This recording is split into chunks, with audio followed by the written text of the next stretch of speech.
Evening, everyone. It's Middle-Aged Gamer Guy here. How are you? Welcome to another Tuesday night gaming chat where we discuss all the latest games for the last 7 days and the latest gaming news. Thank you to everyone who's here nice and early. Up seat, down seat, left seat, right seat. See, I'm getting better at that. Welcome. First one here. Sophie, as always. Hello. How are you? I know I'm wearing a Pickle Rick t-shirt. There you go. More of that later, actually. It's quite... This was not actually planned, but I am wearing this... and it just happens we're going to talk about something to do with Pickle Rick later. But there you go. Cryptic, hello. How you doing? Welcome, everybody. Welcome to the show. We are live, as always, on the Tuesday night, discussing everything geeky and gaming for you. And he was away last week, because bless him, he had to work. I did see him lurking while he was working. He did chip in to have a look at the show. Please welcome the co-host that always knows the most. It's Mr. David Jones. Good evening, mate. How you doing? I'm very well. How are you? Oh, not too bad, mate. I did say nice to say thank you for watching the show last night. I know last week. I know you couldn't be here, but thank you for tuning in for a little bit. I thought I'd just drop in brief just to see what was going on. Obviously, he says I'm well. Thanks. How are you? Yeah, all good. All good. So it's like Dave. Hello, Mia. There you go. Sophie, he's back. There you go. Elegant. Hello, Carly. How you doing? Good to see you. Hey, Dave. Long time no see. Says Mia. 2 whole weeks. Fearless is 2. You're on the 50-inch CV. Nice. Hello to Fearless as well. You're the second person that does that, because normally when Big Jesse's here, Big Jesse watches us on his big TV. So you've joined the big TV crew of watching us. It's become a thing now. Mrs. Trift and Flip, hello. Good evening. Good to see you. I heard I got one more right when I went to sleep. You did last week. After you went to bed, you got one more right. Sophie guessed what all the scores were, and she got them right. Fair play. Very, very impressive. So let's see how you do this week. So, Dave, what you been up to, buddy? What you been up to? Well, gaming-wise, mate, it's pretty much just been Elden Ring and not really much else. I've nearly 60 hours of played the game at the moment, which it doesn't really feel like it. It's one thing about the game. I've put loads of time into it. It doesn't feel like it. I'm nowhere near being bored with it either at the moment. 60 hours in, I could happily play another 60 hours, and I think it will probably take me even longer than that. The rate I'm going, because I'm just in a completely optional area, and most games they don't tend to put a huge amount of optional stuff in that's of any great concern, because they don't want people to really miss it. So they might put something going fine, but they kind of nudge you towards it. But the area I'm in now, it's just ridiculous how much effort must have gone into making it, because it's huge. It just keeps going on and on and on. All these extra bosses that are in there, it's just ridiculous, but it's fantastic. I was talking to our guest, who we'll bring on in a second, saying that I was watching someone this morning who's 94 hours in, still hasn't found everything, but has now started it on New Game Plus. And I'm like, 94 hours in? Damn. Okay. Yeah. So. Yeah, I could easily see myself getting to that amount. So I'm already at 60 hours with tons to go. Whole areas up north of the map I've got nowhere near yet. So it's gonna keep going. Still enjoying it. But apart from that, I did have a brief look at Far Cry 6 because I had like a free weekend weekends ago. So I thought I'll download it and have a look. And it was a usual Ubisoft fare. If you've played any of their other games, it's exactly like those games. It's got the on-rails tutorial where you can't really do much apart from walk from one end to the other. Then you got your crappy intro mission where it tells you exactly where to go. This person's in this bar here. There's your map marker. Go there. Don't really bother wandering off. And then the person has to follow you back, and he's talking. You get too far ahead and you lose him, and he stops. Your character then keeps repeating a dialogue line until you go back and fetch him. It was shit. Bag of crap. Sorry, I just dropped off there because it just sounded Ubisoft like just need to delete everything they currently do and start fresh. Oh God, there you go. No, that didn't last long. And then one game-related thing I have been doing is I've watched the first 2 episodes of the Halo TV show. Good, because we'll talk about that later. So don't say anything. We'll talk about that later. Okay. So don't throw away the key because you might need it back in a minute. But there you go. I'm very well, thank you. Thank you, Carly. I'm very good. Thank you for asking. Sophie says, Least Middle will be big. Thanks, Soph. Thanks for that. Charming. That would be a first. Oh, God, here they go. The Hate Brigade again. They love me, really, I hope. It was Ancient. You're right. Sorry, I've watched so many people. You're right. It was Ancient this morning that was playing Elden Ring. So it was Ancient. I was trying to remember who it was, and it was Ancient that said that. So that's a good shout. Mrs. Upsy, hello. Good to see you. Good to see you. Great to see everybody. Now, before we bring on our guest, I've got to do the obligatory thing. If someone is kind enough to do !NerdCon, you'll see where this is going. And also, because I want to do something, and hopefully this is going to work with the magic technology, me and Dave magically appear like this. Ding! Ladies and gentlemen, NerdCon, taking place on 17th of August, is a gaming show like you have never seen before, with over 300 machines, old and new, and consoles alike, taking place at the Arcade Club in Bury, which is by far Europe's largest arcade. We have also got meet and greets. We have got, we're doing nerd networking, believe it or not, where we're going to bring all you wonderful nerds together, make new friends, meet friends that you've not actually met. You've only spoken into game chat or watched on Twitch. Get you all together, get you talking. We're doing Brad's Big Debates. We nearly called it something else, but we'd probably get sued, where we're going to get you, the crowd, to decide which is better. And we're doing everything from the classic machines like Commodore 64, Amstrad, Spectrum, but all the way to the recent debates of PlayStation versus Xbox. We have got seminars, we have got talks, we have got challenges, we have got competitions, we have got so much more. Tickets are on sale now, folks. Get your tickets in. If you want to find information, there's the link. Cryptic, you absolute star. Thank you for posting that. Now, that's enough of that for now. I'm going to leave that up for now, might as well. It looks good. I quite like that. So there you go. So should we bring on our guest? Go for it, mate. Right. So our guest, he was back on the show back in, can't believe it's all the way back in autumn. But if you were watching one of my Wednesday night Sea of Thieves streams, we had quite hilarity on the seas where I technically had, I didn't class themselves as noobs, but in their own words, they class themselves as noobs. But we probably fared better than on some of my other nights because we didn't run into any trouble. They were like Lucky Charms, literally like Lucky Charms. Discord, thank you for the bits. Thank you. Can I get a shout out? You're going to have to shout out yourself probably because I think you're the only mod here. Sorry about that, dude.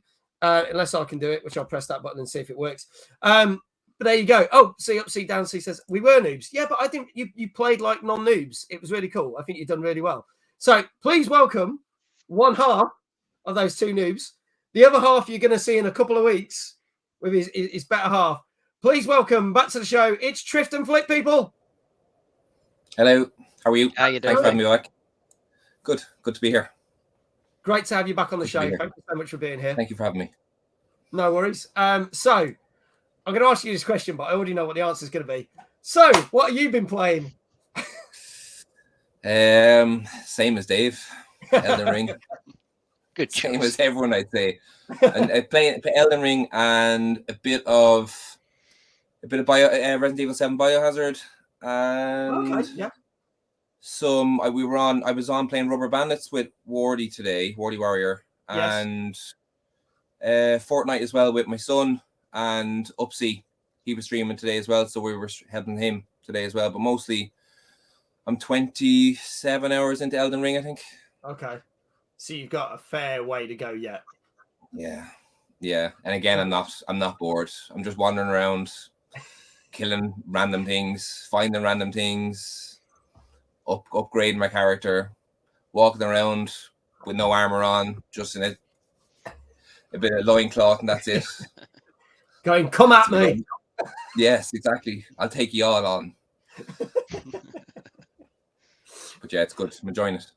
Hey, would you say this was the game that you really was this the game that you were most looking forward to this year, or is there things that you're looking for? No, this has been the number one. Yeah, this one has been. I'd say it'll keep me going for the amount of time that I get to actually play with work and family and stuff. This will keep me going for a long while. So another few months anyway, I'll be playing this constantly. So whether I get round to playing it or not, I don't know. Is my honest answer. I don't know. We'll have to see. But everyone's raving it. I can see where it got the reviews that it did because it could potentially be Game of the Year, couldn't it? I think already we might have already found our Game of the Year contender. I think it's a very good chance. And it was literally came out in February. It's been out. Start of March, when it's been a month now. It's been out a month. So yeah, It could be. It could be. It'll be. I think it's going to be difficult to beat. I don't think there's that many things that could snap on its heels, to be honest. I don't see any flaws in it whatsoever. Yeah, it's just everywhere you go is just phenomenal. The amount of work that's gone into it, everything is just so much hidden stuff. It's amazing. It's a joy to discover stuff as well. What's missing in most open worlds, you don't really get to discover things. This one you do.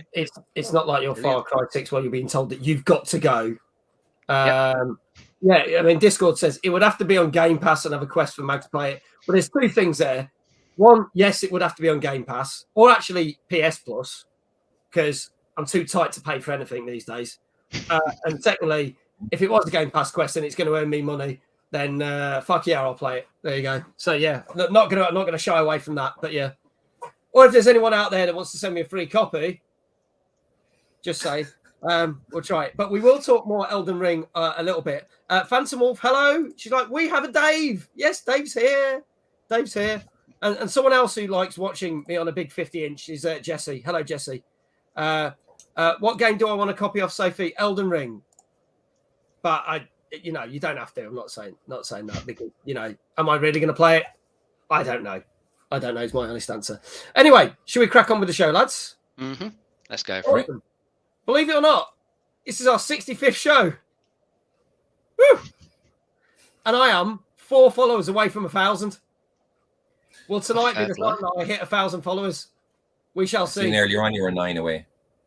I know. It's crazy, isn't it? And then, bless them, I ended up just talking to some people today in other things. Because and I want to say, actually, a couple of people I want to say thank you to about NerdCon, because a lot of people have been posting it and reposting and stuff. Trift and Flip is one, so thank you for everything you do on Insta for me for that. Upsy, Downsy, Leftsy, Rightsy is. Sophie, Becca, who's not here, a number of other people. I know Discord's been sharing it on Facebook and stuff. Thank you to all you that post it. But funny enough, someone wanted me on their thing today to talk about it. And then loads of people went and followed me because of that, which was quite cool. So there you go. Yeah. What is your, are you on Twitch, Trift and Flip? I can't remember. Yeah. What's your handle? Because it's not coming up properly. I don't remember. He's just trying to give a shout out. Upsy might be able to throw it in the link there. Yeah, we'll see. If not, message Discord, please, Upsy. Message XX Discord, the mod. Wait. Because you shared it in your community, Sophie. You've been posting and banging on about it. So thank you so much. Appreciate everyone that's doing that for me because I want it to be a massive success.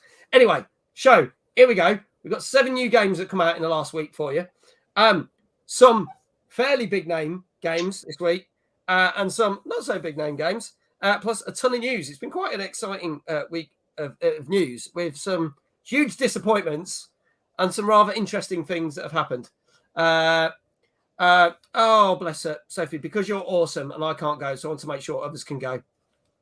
Thank you, Sophie. That's very kind of you to say.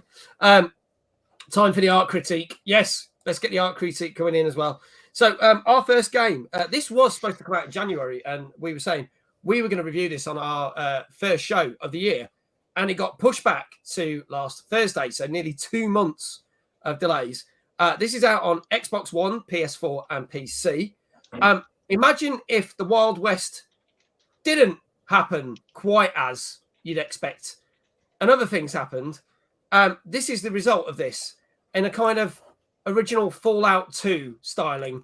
This is the trailer for Weird West. Have a look at this. Let us know your thoughts in the chat.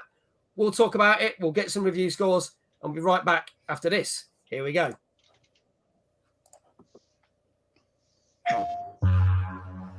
You heard the song, old friend? No, I ain't gonna sing it. Go kill the man outside Grackle. Dead on the plain. But he wasn't no man. And he sure wasn't slain. Now, a shadow follows me. A menace on the wind. Lurks there in my dreams. Sure to kill me in the end. But I've got promises to keep. Before I'm laid to rest, They hunt shadows. 'Cause I was born in the weird west. Mighty brave coming out here, holding a friend.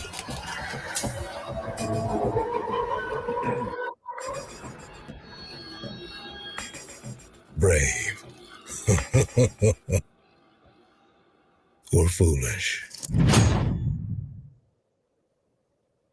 Now, I have a problem with this because this was the launch trailer from 4 days Mm-hmm. ago, and there's no game footage in that whatsoever. No, you've got no idea what you're going to get from that at all. Right. And that says to me, that's worrying. Now, the fact that the game got delayed, and yes, I know nearly every single game seems to get delayed recently, but they had for most of the last year stating this will be out end of January or middle of January 2022. And then it immediately got pushed back when we got like a week away. But basically, this is a story of a unmasked character that you start off as in the Wild West, but there's different things. There's vampires, there's werewolves, there's mages, there's all sorts of weird and wonderful things happening. And you have a story arc, but it's not just one story arc. There's 5 story arcs. And think of it as a top-down game, a bit like the original Fallout. This is what that looks like in that style. And you go do the quest, do the missions, etc., etc., etc. That's all I'm going to say about it for now. Dave, I'm going to hand over to you. Yeah, as you say, it's that sort of top-down, isometric type viewpoint. It's set up a bit like an immersive sim, because the people who make it, it's a majority of developers who used to work for Arcane. So a lot of the people who made the original Dishonored, made Prey, they've got over to this new studio and made this one. So you got your choices in combat. You can either go in guns blazing, use some powers I think you can get, or you can stealth around, quietly take out enemies, hide the bodies to get through the missions and do stuff like that. So I think it gives you a bit of replayability for the missions because you've got the choice of how to approach it. From what I've seen of it gameplay wise, it looks okay. It doesn't look anywhere near as good as something like Dishonored and Prey. Most likely just because it hasn't got the budget behind it to make it that great. I think it's got like a little bit of voice acting, but most of it's just text that you're reading on screen. You say you got the 5 characters to play with, but it's kind of sort of loose how the story jumps from one to another. So I don't know how good the story is in that regard. I've seen mixed messages, and from what I was reading about the combat, when you were sort of describing it as like a bit like Fallout 2, you might expect like sort of you're clicking on stuff and then picking actions to do, but apparently it plays more like a twin stick shooter when you actually get into the combat, which when you actually see the gameplay just seems like a bit of an odd fit really for what it's going for. Doesn't seem that ideal a mix to me. I've got to be honest, I don't really like the graphic style it's gone for. You got a feel for it in that trailer, that sort of cell shaded look, cartoon look to the characters, but it just doesn't gel for me. I don't particularly like the look of the game at all. So even though it's by developers who've made games I've liked in the past, there's something about this one just doesn't really grab me at all. Okay. A couple of people want to say hello. Hello to Pixie, who's here now. Hello, Becca. Hello, Sean. Let's go, sir. I'm very good. How are you, mate? Good to see you. Trift and Flip, your thoughts on this one? I haven't seen much from it now myself. I've seen a small bit of the gameplay today when you had said it was on. Just seeing that I'd seen that it was done by is it Wolf? What's the name of the studio? Wolford Studios. Your man had worked. He was the founder of Arcane as well. So you'd expect good enough things from it, but so I've seen a tiny bit of the gameplay. Seen it was a sort of top-down action sort of RPG. It actually reminded me a bit of what was it? Killzone back on the PSP was the same sort of action, top-down action sort of thing, shooter.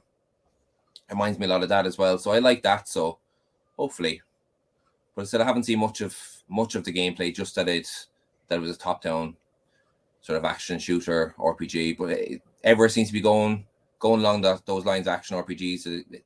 Assassin's Creeds are going that way, and Souls are sort of action RPG sort of thing. So hopefully, it should be good. Well, it's interesting what the reviewers say. They're quite split on this. I have to say, I've seen some very average reviews. I've seen some very good reviews. As Dave says, one reviewer stated is you're playing a game in 2022 that looks like it was made in 1999. And the fact that having a twin stick with this kind of thing, whereas original Fallout is like point and click on the items, you have to turn the camera. So if you've got items on the tables, it can be a right pain trying to go, oh, right, I want to pick that one particular item up. Oh, no, crap, I've got to turn the camera. No, I've got to turn the camera again. I've got to turn the camera again. Oh, now I can pick up the one item that's amongst 20 items on that table. So the controls are fiddly. They said when you're in open spaces, it works. But when you're in caverns or caves, that camera angle can be an absolute pain in the ass.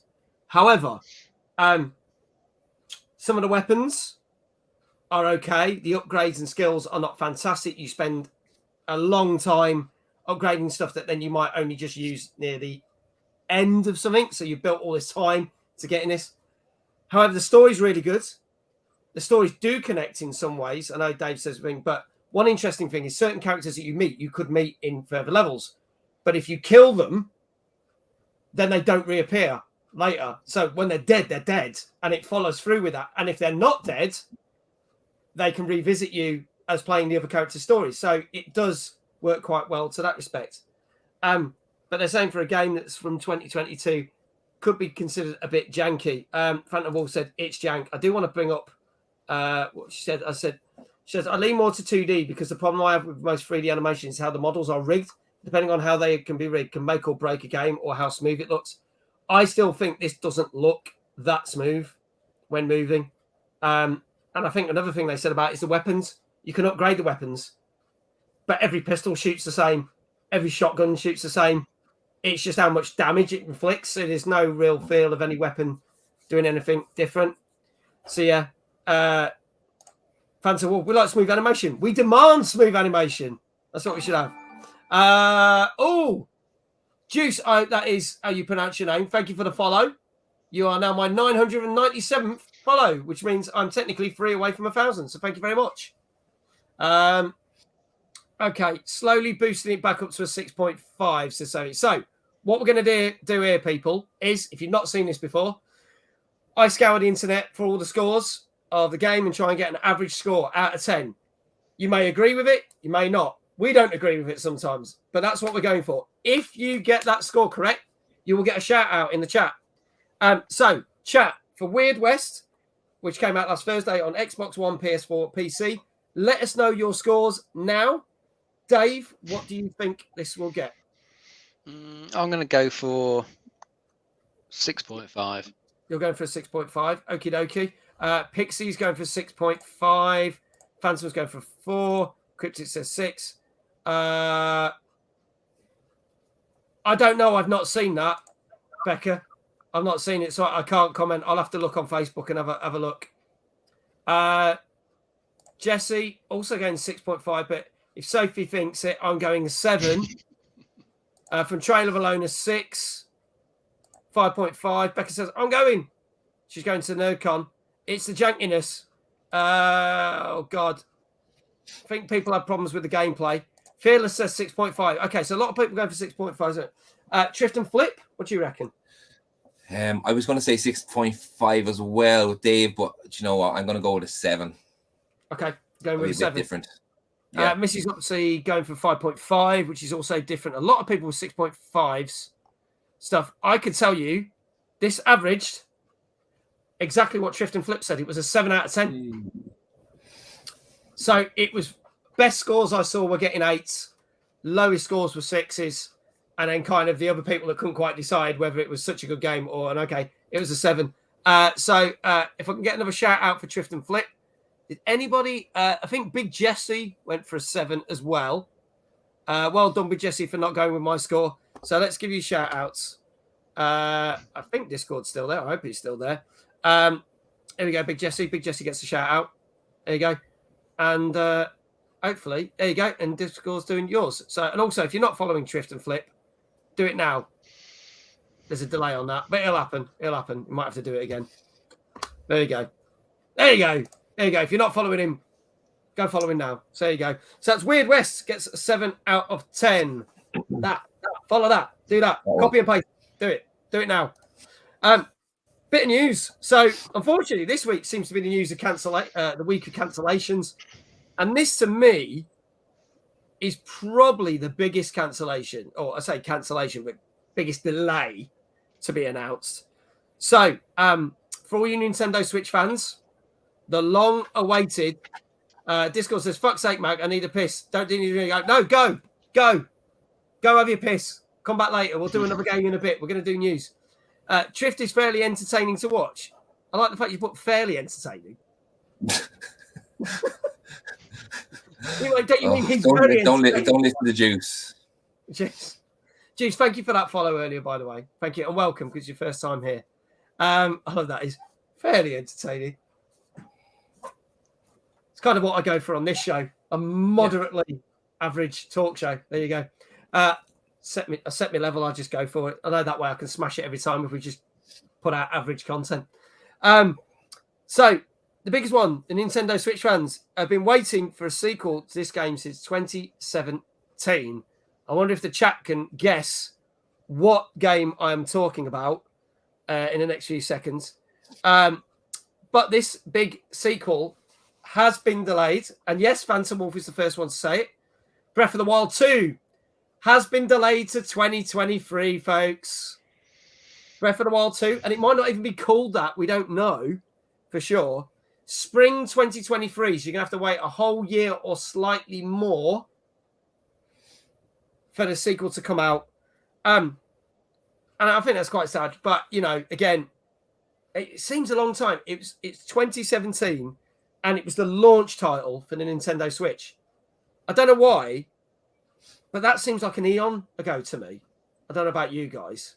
But it's still the best-selling Switch game of all time so far. Did you guys know that? It's a brilliant game. I actually loved it. I put in well over 100 hours on that one. That was another fantastic open world.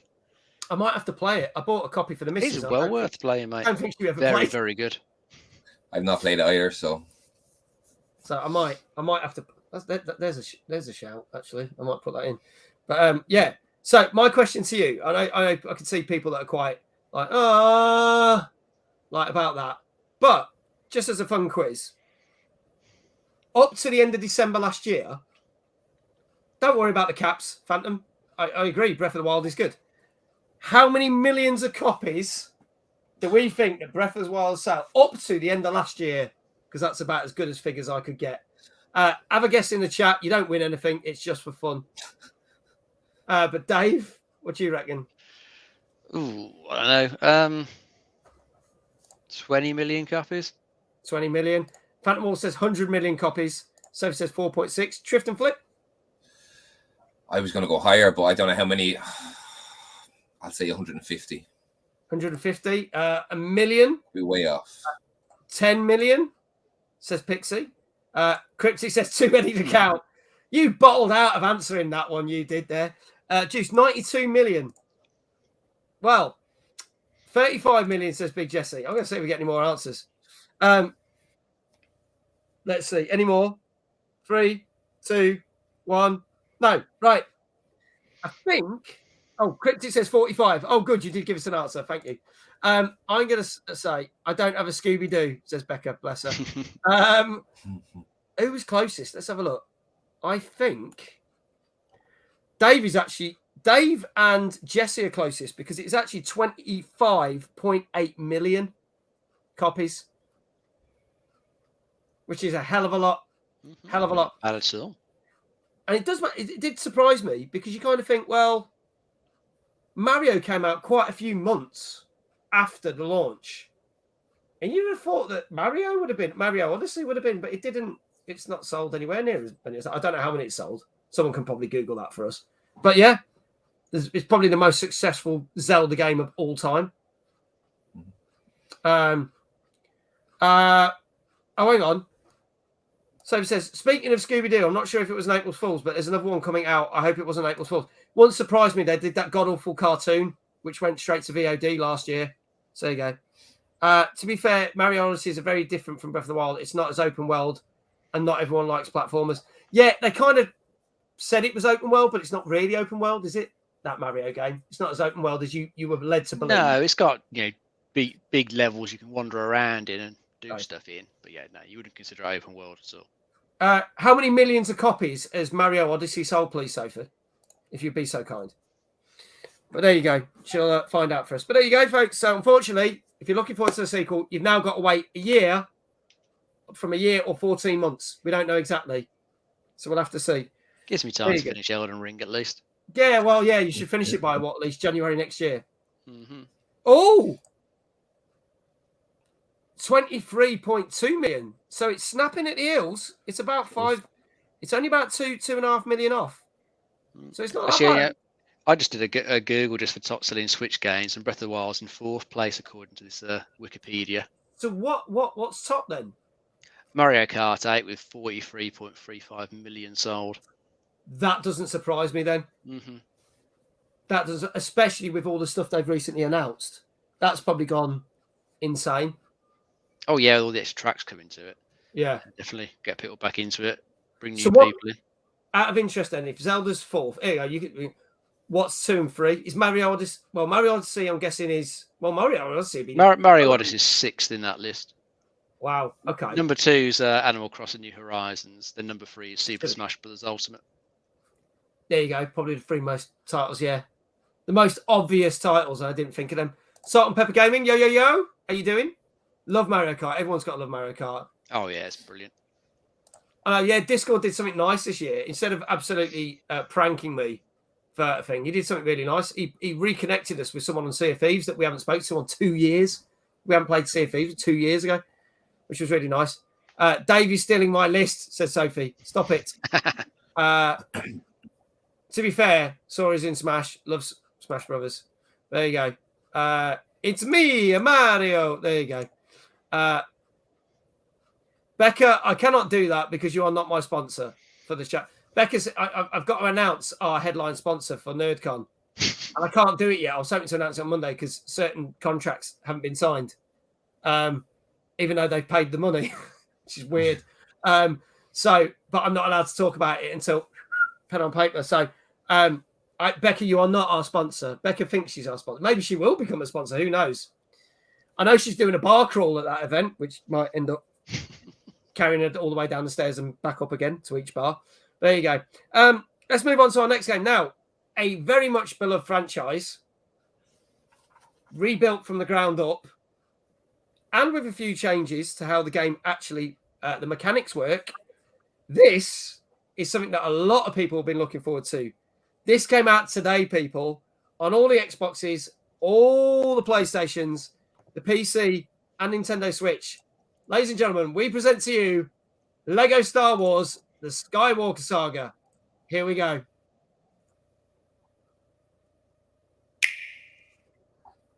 The Force is strong in my family. My father has it. I have it. My sister has it. Leia! Luke, I need someone to show me my place in all this.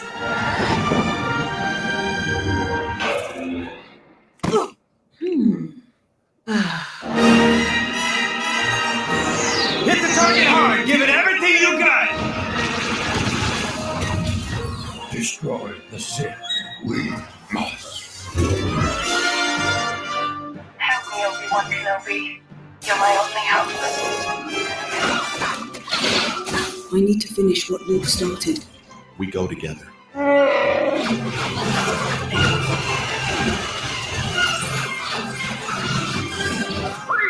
Don't move!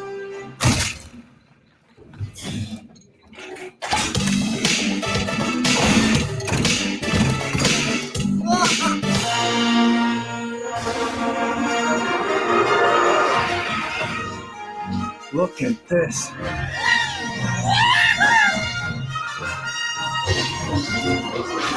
Great shot, kid! That was 1 in a million! Hello there.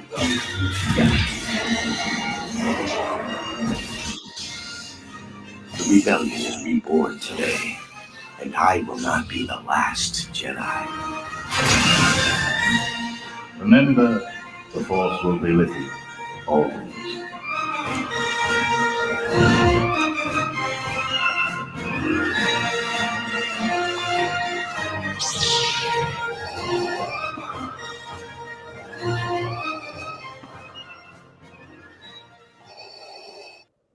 Apologies if that sounded a bit weird. I left my mic on all the way through that, so it might have sounded a bit echoey, but there you go. It's in space. That's my excuse.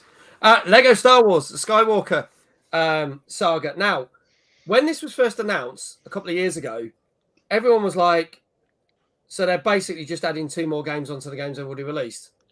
And I thought that as well. Space! That's for you, Phantom. If anyone doesn't know what that means, check out Command and Conquer and Tim Curry. It's not. It's a whole brand new game from start to finish. 45 levels over 9 films. With basically the Star Wars story, but with its own unique humor. And you saw some of it there. And I have seen some very funny clips of some of the funniest bits in. And I have to say, for a Lego game, it made me laugh. It actually made me laugh out loud with some of the things they do. Because there's typical tropes. Well, I'm only going to spoil one, but there's a bit where they throw a birthday party for a robot who says, "Yay, my final day of retirement. I never thought I'd get through." Crash, ship goes straight into him. And then when the people get off the ship, they're covered in birthday cake, like retirement cake or whatever. I just burst out laughing because you see that in films like, oh, it's the cop's final day of retirement and bang, he gets shot. That kind of, that had me in stitches. Yeah, so a lot of people are looking forward to this. A lot of people excited for this in the chat as well. I have to say, he's like, give me the Lego. Previous guest, Chris Dawes, is probably, he got, Chris, who's been on the show, who's like a more swearier version of Brad Burton. I knew he'd got a copy of this morning. I think he took the day off to play it all. But there you go. TT Games do the Lego stuff really well. The humor has always been wonderful. They do great with the source material they give them. They do. Daryl sleeps in Lego PJs most nights. So proud of him. I do not. They're just getting that out there. There you go. Oh dear, there's a load of jokes now. But I'm gonna start with Trift and Flip. Lego games. Firstly, do you enjoy Lego games? And secondly, how hyped are you for this? Yes, I think. How can you not enjoy Lego games? They do all the iconic movies, Indiana Jones, or The Rings, Pirates of the Caribbean, Star Wars, and they're just. I picked up is it DC Supervillains? Yeah, 2 weeks ago. Yeah, I've been playing that myself. My son have been playing that, and it's just the game's just so fun to play. Just pick up, play them. The humor is there for adults, it's there for kids, and the way you can play offline, local multiplayer as well, which is great as well. Because not many games you can play locally multiplayer. Just 2 people side, split screen. But yeah, it looks good. It looks so you can't go wrong with a Lego game. No. I think there's over 300 characters. There's over 300 playable characters as well, or something I heard. I believe so. Yeah, something crazy. It's crazy. I think the only thing is the character customization. You can't really do much with. Yeah. Because they want to stay true to the well, as much as they can, being late as it's Lego, but to the films. There you go. Dave. Yeah, it looks pretty decent. Graphics in it look really quite good. You know, I think all the Lego bricks, where they got all the animation and stuff on them now, they just look really, really good. There's some good work there in the graphics. And you said they got like 45 odd levels, so you got a lot of content there, a lot of characters too, and a lot of replayability. I know you've got some more bigger hub worlds that you can play around in, with the secrets to discover in those. So I think if you like the Lego games, it's going to keep you busy for quite some time. The only thing I don't really like, which they're showing in the trailer, I always hated the split screen where it's vertical split screen. I always hate that just because the amount of peripheral vision it cuts from what you can see as the one player. It always annoys when they do that. I always prefer it if they do the horizontal splits. So you've still got, even though it's a bit at the top and the bottom of the screen, you can still see everything to the left and right and be a bit clearer. So that's the only thing that annoys when they do that type of co-op.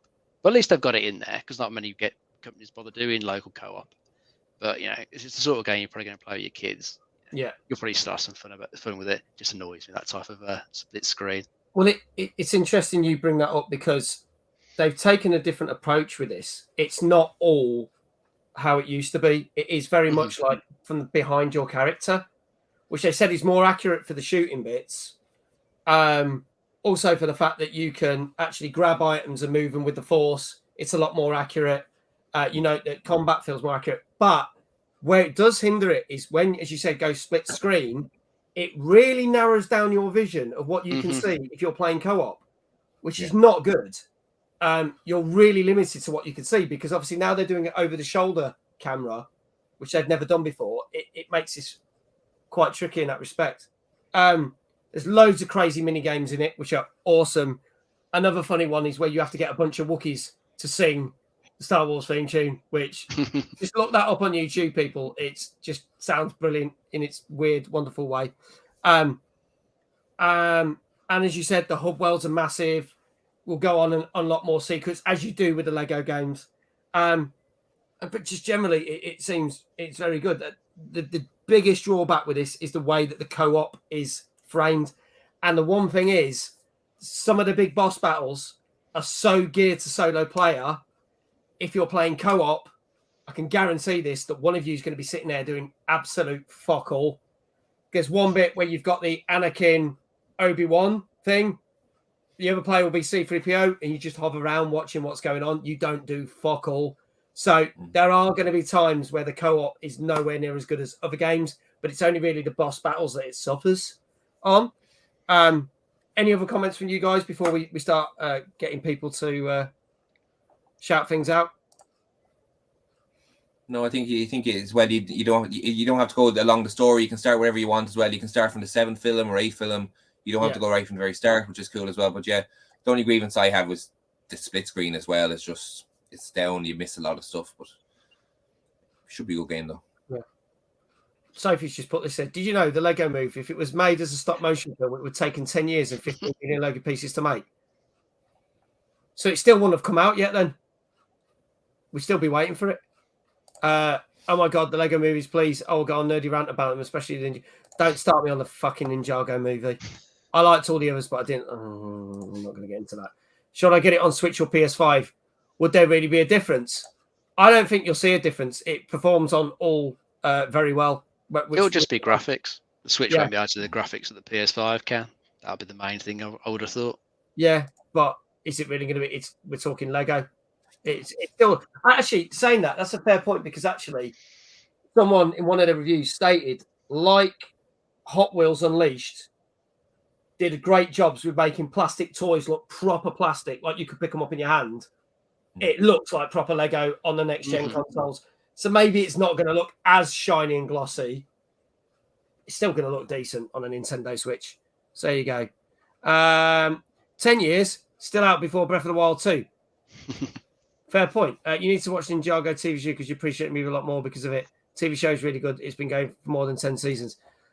I heard, but I believe that I'm not going to go into that. We'll save that for the movie show. Yeah, text string. So get your scores in, people. What did you think Lego Star Wars Skywalker Saga got, which came out today, people? Buy it. Get it today. Or will you want to buy it, depending on the score? Out on all the Xboxes, all the PlayStations, PC, and Switch. Here come the scores. Up, down, left, right is gone with 8.5. Pixie 9. Phantom Wolf 9. Big Jesse 9. Sophie 9. Discord 7.5. I'm going to go with Dave's scores, goes Becca. So, Dave, what's your score? I'm going to go for an 8. Okay, going for an 8. Okie dokie. Salt and Pepper, 8. Juice, 8. Trift and Flip, 8.5. 8.5. Okay, Mrs. Upsy, 9. Any more for any more? Get your scores in now, people. Going to give you a couple more seconds. Whoever gets them right. Discord, are you ready for these shout-outs? Going to have to troll back through all these people. Cryptic says 9. But Fearless says 8.5. I can tell you, ladies and gents, it gets an 8 out of 10. 8 out of 10, folks. It's still a decent game. Not quite perfect, because there's a few little things that are a bit niggly, but 8 out of 10. He says, I'm on the loo dude. Do it yourself. Jesus Christ. Right. Who said 8 out of 10? Christ, I have to do everything now, don't I? Fucking hell. I'll get the stuff, eh? Can't get the stuff. So we are going to give a shout out to Salt and Pepper Gaming. Here we go. Juice. Here we go. Salt and Pepper Gaming. Any other 8s? I think that was it. I think that was all the 8s. Well, thank you. You're welcome. There you go. So there you go, folks. Oh yeah, and Becca said, what Dave? What you said an 8, didn't you? I did for this technically, one. Becca said I'll have whatever Dave's having, so she gets a shout out as well because she said an 8. There you go. So there you go. You technically you got it right. See, Davey's always right, says Big Jesse. But there you go. He's not always. I got the first one right. 99.98% of the time, he's quite good. He's quite good. So there you go. So there you go, folks. Lego Star Wars gets an 8 out of 10. It's out today if you want to get it. More cancellation news, but this time it's not a game. And not being funny, but this is where I go, called it, because I said this back in January that this was going to happen, and there was rumours, and I went and I said, I think they're going to scrap the other thing as well. If you don't know what I'm on about, E3 is officially not happening. It's not happening in person, and it's not happening online either. It is dead, scrapped, gone until 2023. When they hope to bring it back, and it will be coming back to LA. If anyone doesn't know what E3 is, it is one of the biggest gaming shows out there. They've not really given reasons why. Yeah, actually, you're right, Pixie. It's not as good as NerdCon. There you go. People should go to NerdCon. Wonder why we maybe have put that on round about the same time. Saying, it was one of the reasons we thought E3 was going to get cancelled, so that's why we did the event. I know that sounds crazy, but that's why we did it. Amongst other things like EGX getting cancelled. So, yeah, people were quite surprised because they thought last official one was 2019, because obviously Keanu Reeves turned up going, "You're breathtaking." That was a terrible Keanu impression, but I'm sorry to all the Keanu fans out there. I probably just insulted them by making him sound like a retard. But 2020, nothing happened. 2021, as you know, was all online, and I think they quite successfully delivered on that. And as you know, I covered a lot of coverage on that. I don't know why they're not doing it again online. They proved they could do it. Why aren't they doing it again? And that's something I want to put into discussion in the chat with you guys. They've just kind of shelved it. The only thing they have said, and it's quite funny because we saw a tweet, Jeff Keighley, who runs the Summer Games Fest and everything, was like, winky face, we'll still do our showcase. And I have to say, apart from the Xbox showcase, Jeff Keighley's one was probably the best thing out of the whole of E3. So actually, if they're not doing the rest of that and Jeff Keighley does his thing, you're probably still going to get a decent thing where they announce all the games for the next year or so. Dave, I'll start with you. Why do you think they've just decided not to do it online? Well, maybe it comes down to say money at the end of the day, because there's a lot of competition, isn't there? You mentioned Jeff Keighley's show. You have the Future Games show as well, don't you? And then Microsoft, Sony, Nintendo all do their own things anyway. So you got all these other shows competing for your views. A lot of those are going to do all the big announcements. Microsoft do all their stuff at their one, Sony at theirs. Jeff Keighley usually gets some stuff as well. So it probably doesn't leave a huge amount for E3 just to do digital only. There might not be the money in it for them. But if they can do in person again next year, actually get people in and spending at their trade shows, it's probably, I guess it must be better for them doing it that way. Aye. Still keeping an eye on EGX London. They will announce it. I think they're going to announce that late spring, end of May, when the tickets go on sale for that in London, which is in October. Trift and Flip, what do you think? I'd say it has to be money as well. Like, why would you spend thousands on putting it up for an E3 online when they can just post it on YouTube themselves and save a lot of money? That's the way I look at it. It's not worth a while. They can get the same coverage on YouTube than it would anywhere else. So I think that's the thing. I'm not being funny, but from my background and being able to do events that are streamed, some of those presentations were just pre-recorded things that they didn't even stream live. Some were streamed live, but some were just and I'm like, surely it can't cost that much to do that compared to actually exhibiting at a thing and putting on a presentation and having a stage. There's either that or there's the fact that, as Dave rightly said, EA have backed out of E3. They stated they were never going to do E3 again after 20. PlayStation walked from it in 2018 and are doing their own thing. So maybe there's that fear of, we ain't going to get the support that we hoped. Sophie says they want to focus on next year, but there's reports that it's been declining for years. See, I don't think it has been declining, but then there's the thing that it was always press only up until a few years ago, and then they started letting the public in. Now, was that a way to stop it from declining, or was that a sign that it was declining because the press were losing interest? I don't know. To be fair, it always feels like a bit of a letdown when they just tease stuff without showing much. Well, there is that, but then it gets people hyped for other things. But that's my opinion. Salt and Pepper Gaming says, middle-aged gamer, please start your own version. You will get support. But funny you should say that. If you want to know about my one that I'm doing, it's there in the chat, people. There you go. Yeah, we are doing our one in August. That's all I'm going to say about that. Marginal Phone, thank you for the follow. I think that puts me at 998. I think I'm at 998. We'll see. The thing will change, but there you go. Oh, hey, maybe people should get tickets to the account. Hashtag not sponsored. Salt and Pepper, get an online ticket. It is. Or come to the UK. I'll talk about NerdCon at the end. I'm not going to. Otherwise, just all about that, and then my guest and my co-host will kill me because we haven't actually talked about the things we planned the show around. Yeah, so there you go. Leave it to the end. Leave it to the end. Exactly. There you go. Spoken by a true professional there. So yeah, E3, not really going to be the thing that we were hoping for. So we'll see. We'll see if next year happens. But they have said it's going to be LA. It isn't going anywhere else. It's going to be LA. Only we will find out. Please read my above message about E3. So I'm scrolling. Oh, plus Nintendo stopped really announcing games. There's always, because it announces it on their own thing. And Sony did it a couple of years ago. Says they've realized they don't need E3. Well, do you know what?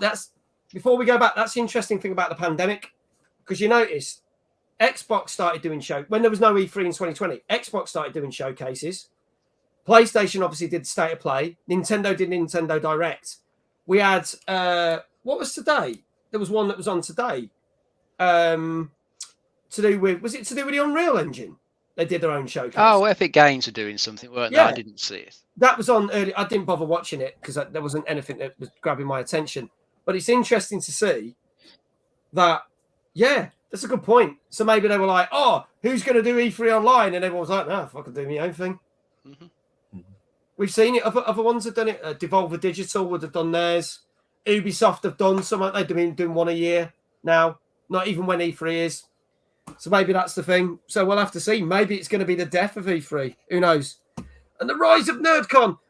So we'll move on to our next game, which is a game that we have probably talked about many a time on the show. And in fact, it was only a couple of months ago that we talked about the Director's Cut for the PS5. But it's got to the PC now. This came out last Wednesday. This is Death Stranding, the Director's Cut, the PC version. Let's have a look at this trailer. And I'll remember to turn my mic off this time.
So there you go. That is the PC version of Death Stranding.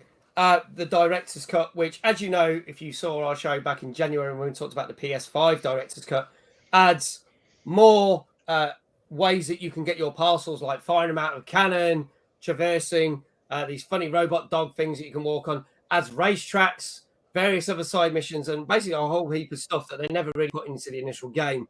But does it make it any better? That's the big question. Dave, I'll start with you. Yeah, I think all those bits probably helps improve it. I think especially like extra bits like the melee combat would have helped. That whole side of it. I think that was always meant to be a little bit weak, the combat side. So if they added more options to it, that would definitely help. As you say, though, there's not really much here that's different to the PlayStation 5 version. The only real things of note, the fact that it supports like ultra wide monitor resolutions. You can go past the 60 frame per second lock that the PS5 had. And that's kind of it, really. Otherwise, it's the same game that we've talked about before. It looks nice. Whenever I look at it, though, I never think that it looks like post-apocalyptic America. I always think it looks more like Iceland. All the scenery they've got in there. I mean, it's a beautiful looking game, but it's one of those ones. It's just never really appealed to me enough. Just because you just kind of go from A to B with some parcels, it just never really sounds that thrilling. So unless I see it come up dirt cheap in a sale at some point, I doubt I'm going to bother with it at all. Yeah, I'm not bothered about it. I'm not going to lie. Parcel simulator, as far as I'm concerned. I'd rather play Postman Pat the game, I think. But I know there's a lot of love for this, so I'm not going to diss it in that respect, even though I just did. Trift and Flip. I'm the same. I haven't played it, so I haven't. I've heard mixed reports from it, but I don't see the point in spending or buying it again if you have it on console.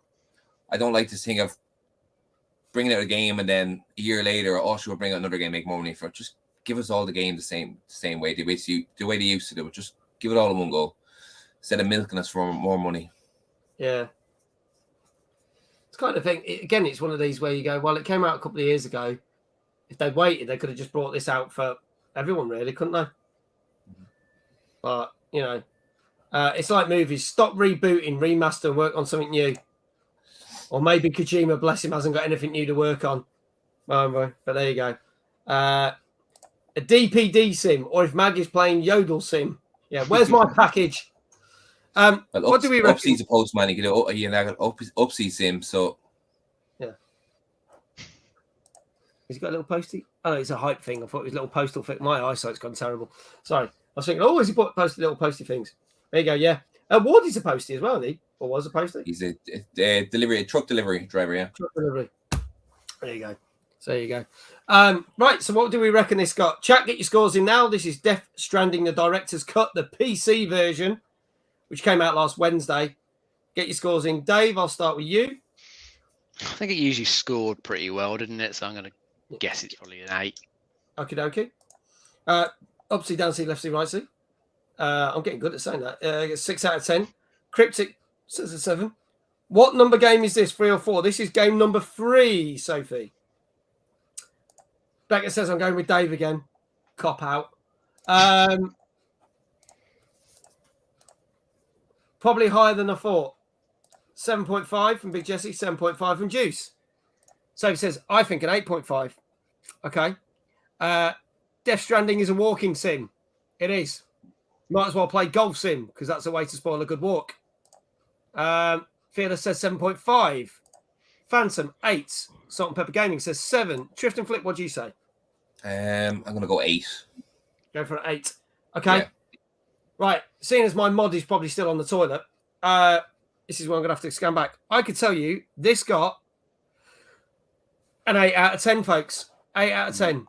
So, Dave, you said 8, so that means Becca automatically gets a shout out, and then I'm going to trawl through everyone else who said an 8. Sophie said 8.5. That was close. Phantom said 8. So, Becca, there you go. Phantom said 8. Becca's like, yay, Dave for the win. Always getting it right for me. Oh, thank you. Thank you, Discord. And can we give Phantom Wolf one, please? He's off the toilet, ladies and gentlemen. He's back modding. Thank you. In fact, I'll do that, and then you give a shout, and then you can go back to wiping your ass or whatever it was you were doing Discord. There you go. Get 2 shout outs. So there you go, folks. Death Stranding Director's Cut out last week. Gets a solid 8 out of 10.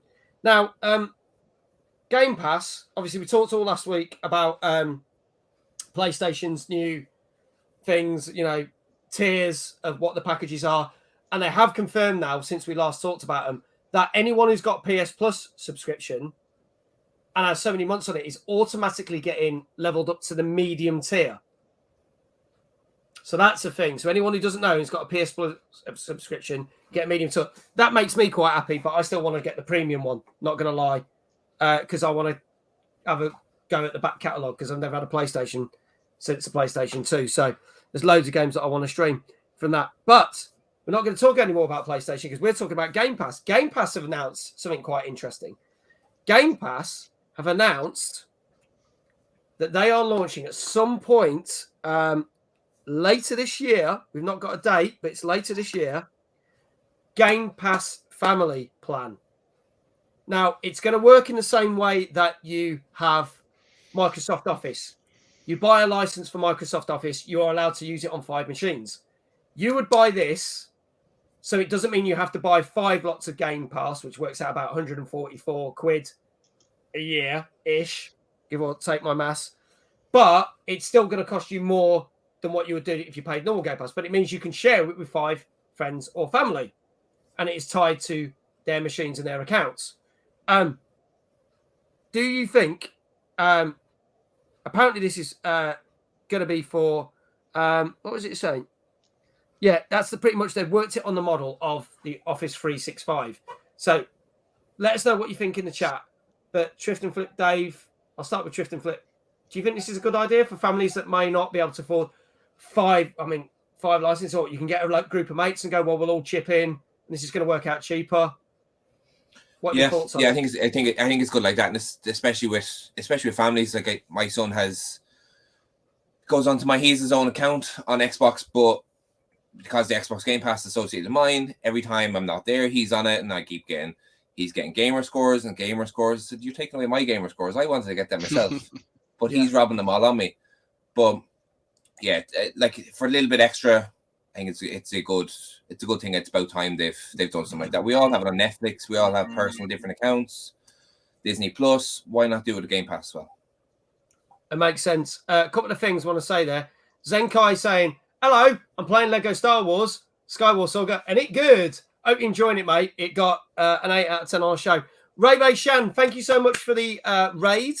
Thank you. Hello, welcome. Thank you so much for that raid. That is awesome. Really appreciate it. Welcome to the show. We are discussing all the new games that have come out. Just discussing Game Pass has announced a family plan. And is it better? There you go. It's hard when your kid is better than you, isn't it? Wow. You're getting why are you giving me abuse today? Yeah. What have I done wrong? Juice. I thing is, Juice has given me a follow and got me ever so closer, so I can't knock that. He's probably right as well. Yeah, okay, fair enough. There you go, there's truth in that. Dave, your thoughts on this? Yeah, it's a good idea. I mean, they used to do a family pass for gold, I think, a number of years back. Yeah, that been a thing. So yeah, it's a good idea because they sort of save some people some money. I know a friend of mine had to buy an extra Game Pass for one of his kids. Then he had to set the other kid's Xbox up as his home console, and then he's just like the player on the third Xbox in the household. So he had to sort of mess around so that he can get it all working across 3 Xboxes, but only paying for 2 Game Passes. So it is a better family deal. You might end up switching to that one, but I bet you there's lots of people like that. Yeah, the kids will grow up playing your Xbox. As they get older, they want their own, and then they want to play online, and it's just the cost starts spiraling out. Because it's monthly subscriptions. Before you know it, you're spending a bloody fortune. I think it's a really good thing. I could see it being really useful. Or if again, pick a group of friends like. Again, you got a load of us that play Sea of Thieves, and we go, all right, we're going to chip in this. So someone like Limbo, who sticks his Xbox in a suitcase and goes traveling around the world, and then he can just hop on. You ain't got to worry about different subscriptions because you're in different countries. It's just going to work. Mm-hmm. He ain't got to work because he goes to different places and he goes, oh shit, Game Pass don't work here if I try and sign up for £1 or whatever because they have different policies, which is crazy. But there you go. Sakura Slight, thank you so much for the follow. I'm now officially at 998, I believe. I'm 2 away from my 1,000 people, 2 away from 1,000 followers. Thank you so much for that raid, Ray. Thank you so much. Really appreciate that. You're awesome. Ancient Shadows here. He's going, Dave! Or something like that. How you doing? That's probably not the tone of his voice, but there you go. But there you go. Oh, woo. You're welcome. No, thank you. Seriously, thank you. Ever closer to that 1,000. But yeah, I think it's good. Yes, the PlayStation thing is a little bit confusing, but we talked about it last week. I'm not going to delve it. When they do a bit more announcements and when it's actually dropping, we'll talk about that on another show. Our next game, going for something a bit more retro. Did you ever miss the Pokemon craze? Did you ever feel you were left out? Well, if you answered yes to them, and I can't see many people saying yes at the moment, this is our next game. This is Coromon, which is out on PC and Switch. This came out last Thursday. And let's have a look at the trailer for that. And people tell us what you think. Here we go. But this is Pokemon for people who never played Pokemon or missed it. Here we go.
I love that last comment.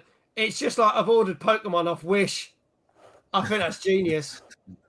It is. Some old tap that's been put out. I can't get my head around this. I'm like, either the people who've made this are fans of Pokemon and wanting to do their own thing, or they've just gone, we're just going to try and tap into a market. But I'm then like, as someone rightly said, if you've missed Pokemon, then why don't you go out and buy a Pokemon game and try it? Someone just said in the chat, I don't, my head does not compute. I don't get the point. This, why? Oh, so he said, why must you do this to me? I said game number 4 would be an 8, and this game is definitely not going to get an 8 out of 10. You never know, Sophie. It looks good, but it's a knockoff. It's more of a horror-esque knockoff of Pokemon. Okay. Was that not a school project? Maybe it was. Trift and Flip, I'll start with you. Your thoughts on this one? Just if you haven't played Pokemon, just get Pokemon.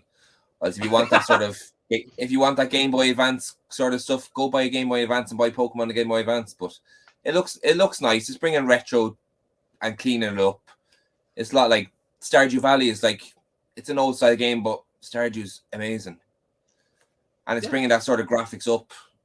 The battle scenes seem to be good. They're bringing the freeze frame from the backgrounds and bringing it up to the battle scenes nice as well. But again, just buy Pokemon, play Pokemon. That's my opinion anyway. Yeah. Ancient says, no, I reckon he's going to get a fairly high score, but I wouldn't piss on it if it was on fire.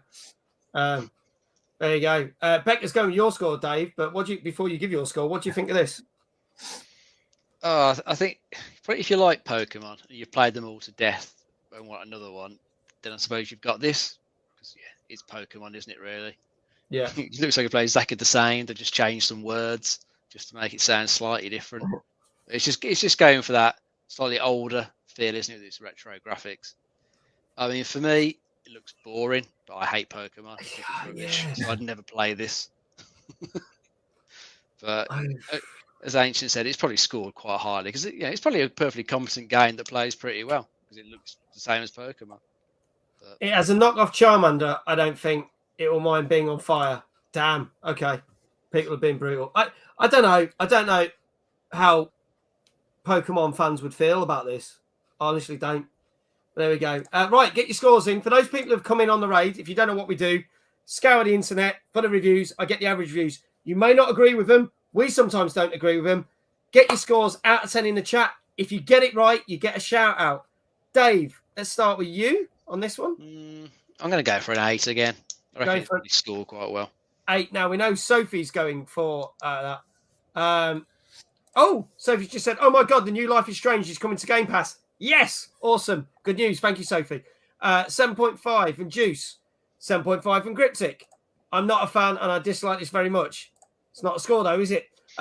C does it left side, 6.5. Big Jesse, 5.5. And then he says, but I reckon he got an 8. There you go. Followed it up. Solid 8 from Sophie. Guess the score between 0 and 10. You tell us. I mean, I would watch out for Nintendo as they are not kind on people's copycatting. That's true. That might be a lawsuit on their hands. And talking of lawsuits, that's coming up in a minute. 6. Woo! Life is Strange. Indeed. For free as well. Fearless Psycho. Hello. I know you were watching on Cryptic's thing and now you're here now, which is awesome. So thank you for tuning in as well. 8 out of 10. Becca, I'm with Dave out of 10. Trift and Flip. What say you? I'm going to go 7.5. 7.5. Okay. Right. Let me scour the scores. I can tell you, it's got a 7.5. There you go. It says, isn't this game coming to Nintendo, so they should be copying themselves? It is. It's out on PC and Switch. Right, people who got 7.5s. Juice, Cryptic. You get, anybody else there?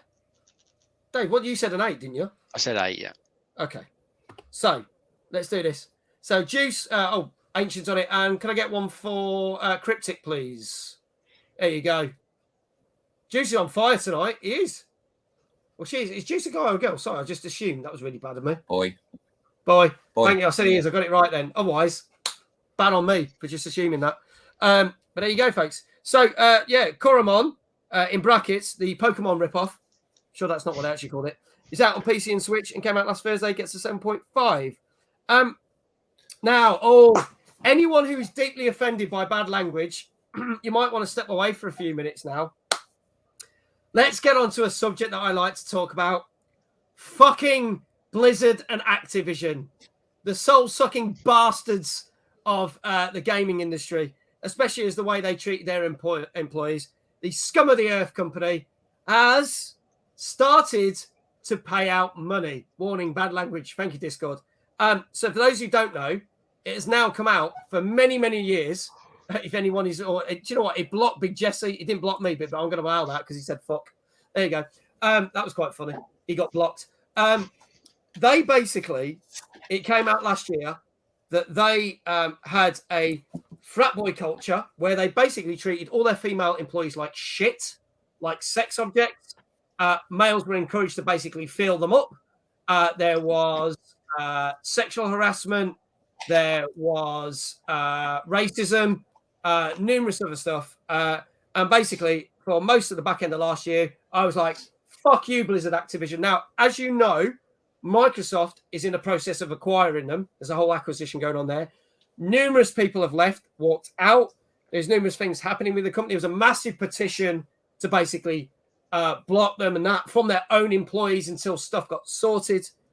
They have now started to pay out money on their first settlement, first of many, I would have thought.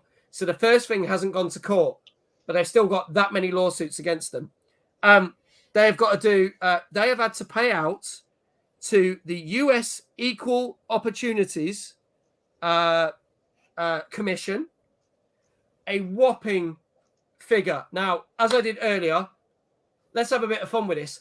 How many millions have they paid out, do you reckon, to this one organisation who's then going to divide the money to the employees, going to put training and stuff in process to make sure they're watched and basically keep an eye on Blizzard Activision under hopefully Microsoft's banner to do all this. So how much do we reckon this settlement was? Trift and Flip, I'll start with you. I know the figure, so I don't know if you want to go with Dave first. Okay, all right. Phantom Wolf, before I do, says, can I hit them in the dicks and piss on the graves? Yeah, why not? It's It's terrible what they did. This isn't the big. I think I went on a bigger rant, didn't I, Dave? I went on. You've done some big rants about. I've done some big rants. This is tame, Mag. This is what the fuck has the world come to? 269 million. Not enough, basically. No, 300 million. I tell you what, Shift and Flip, as you know, you can say higher or lower. Lower. 250 million. Lower. 420 million. Lower. Keep going lower. I reckon 50 million, says Ancient. Lower. Depends. They do pay taxes. Don't know. They're probably tax dodging bastards as well. Now here comes a lawsuit my way for saying that. 60 million. Actually, can I just say, my co-host and guest might not share the same views that I do, so that gets them out of a lawsuit if I do get sued on this channel. There you go. 60 million, 10 million, 8 million, 10 million, 1 million. Dave, what's your guess? It wasn't. I don't think it was a huge amount, really. It wasn't. Was it in like around the 20 million mark? Very close. 18 million. It's not enough. It's not a huge amount of money when you start divvying that up. Piss change for them. I mean, yeah. Activision will be laughing about that, thinking that it. They probably made that in a month from fucking Call of Duty. Well, Kotick gets way more than that in bonuses, don't he? So it's nothing. 18 million. But it's the first of many lawsuits and the first of probably what will be many settlements. There you go. Disgusting considering Kotick got paid. Yeah, there you go. 390 million to leave. They've kicked the boss out, basically. Well, they paid him off. They didn't kick him out. They had to pay him off. And he goes off on his fucking yacht with his thing, with his fucking beer belly hanging out. You fucking wanker. And he's basically getting scot-free off it. I generally believe that Microsoft are going to step in and do a good job with him, assuming the acquisition goes through. As we say, these things can take years. Something might happen that might scupper it, but let's hope they do get on it and sort it. And I'm not just saying that because I'm an Xbox fan. I do believe that even if Sony took it, I think Sony would do a better job. Sony or Microsoft would do a better job than those arseholes running it. So there we go. Can we collectively protest about this? There are websites and different things that you can look at. Talking Call of Duty Vanguard is free this month due to enough. It sucked ass. It was the most underperforming Call of Duty yet, and probably will still decline as it goes. So there you go. I hate to do this, but I'm so tired. I'm going to have to go to sleep. I'll catch the rest of the game tomorrow. Good night, everyone. Night, middle. Night. Sophie, what say you for the last few? If you get them right, we've got 3 more games. Give us a score. If you get it right, we'll remember what you say and we'll give you a shout out anyway. We'll do that. So there you go. And night, Sophie. Night. There you go. Oh, look, NerdCon. There you go. Click that link. Find out what I'm doing. Right. So next game. We're going for another kind of retro gamey feel. This is out on PC. Also came out on the same day. This is Fixfox. Let's have a look at the trailer for this. See what we think. Here we go. If your future seems broken, how do you fix it? I'm Bix. Being a space mechanic, it's a pretty great gig. I get to explore new places, go on adventures with my Toolbox 10, fix quirky machines. It's always nice to meet new friends who appreciate it when I get their toasters working again. Nothing a glowing banana can't fix. And at the end of a long day, having a cozy meal makes everything okay. Actually, they say I'm not good at my job. But my chance is coming. I can feel it. I'll venture beyond the edges of our universe, through forgotten memories and lost connections, until I find my answer.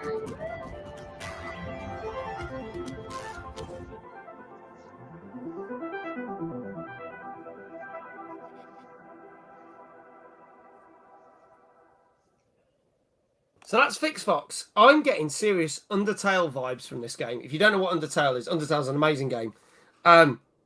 It's full of loads of different types of weird and wonderful little bonus games that you play, which make up the narrative. I get that feeling from this. And just there, everyone remember those scores, right? So Sophie's saying this is going to get an 8.5, 7 for the second one, and a 6.5. Thank you, Sophie. Good night. Take care.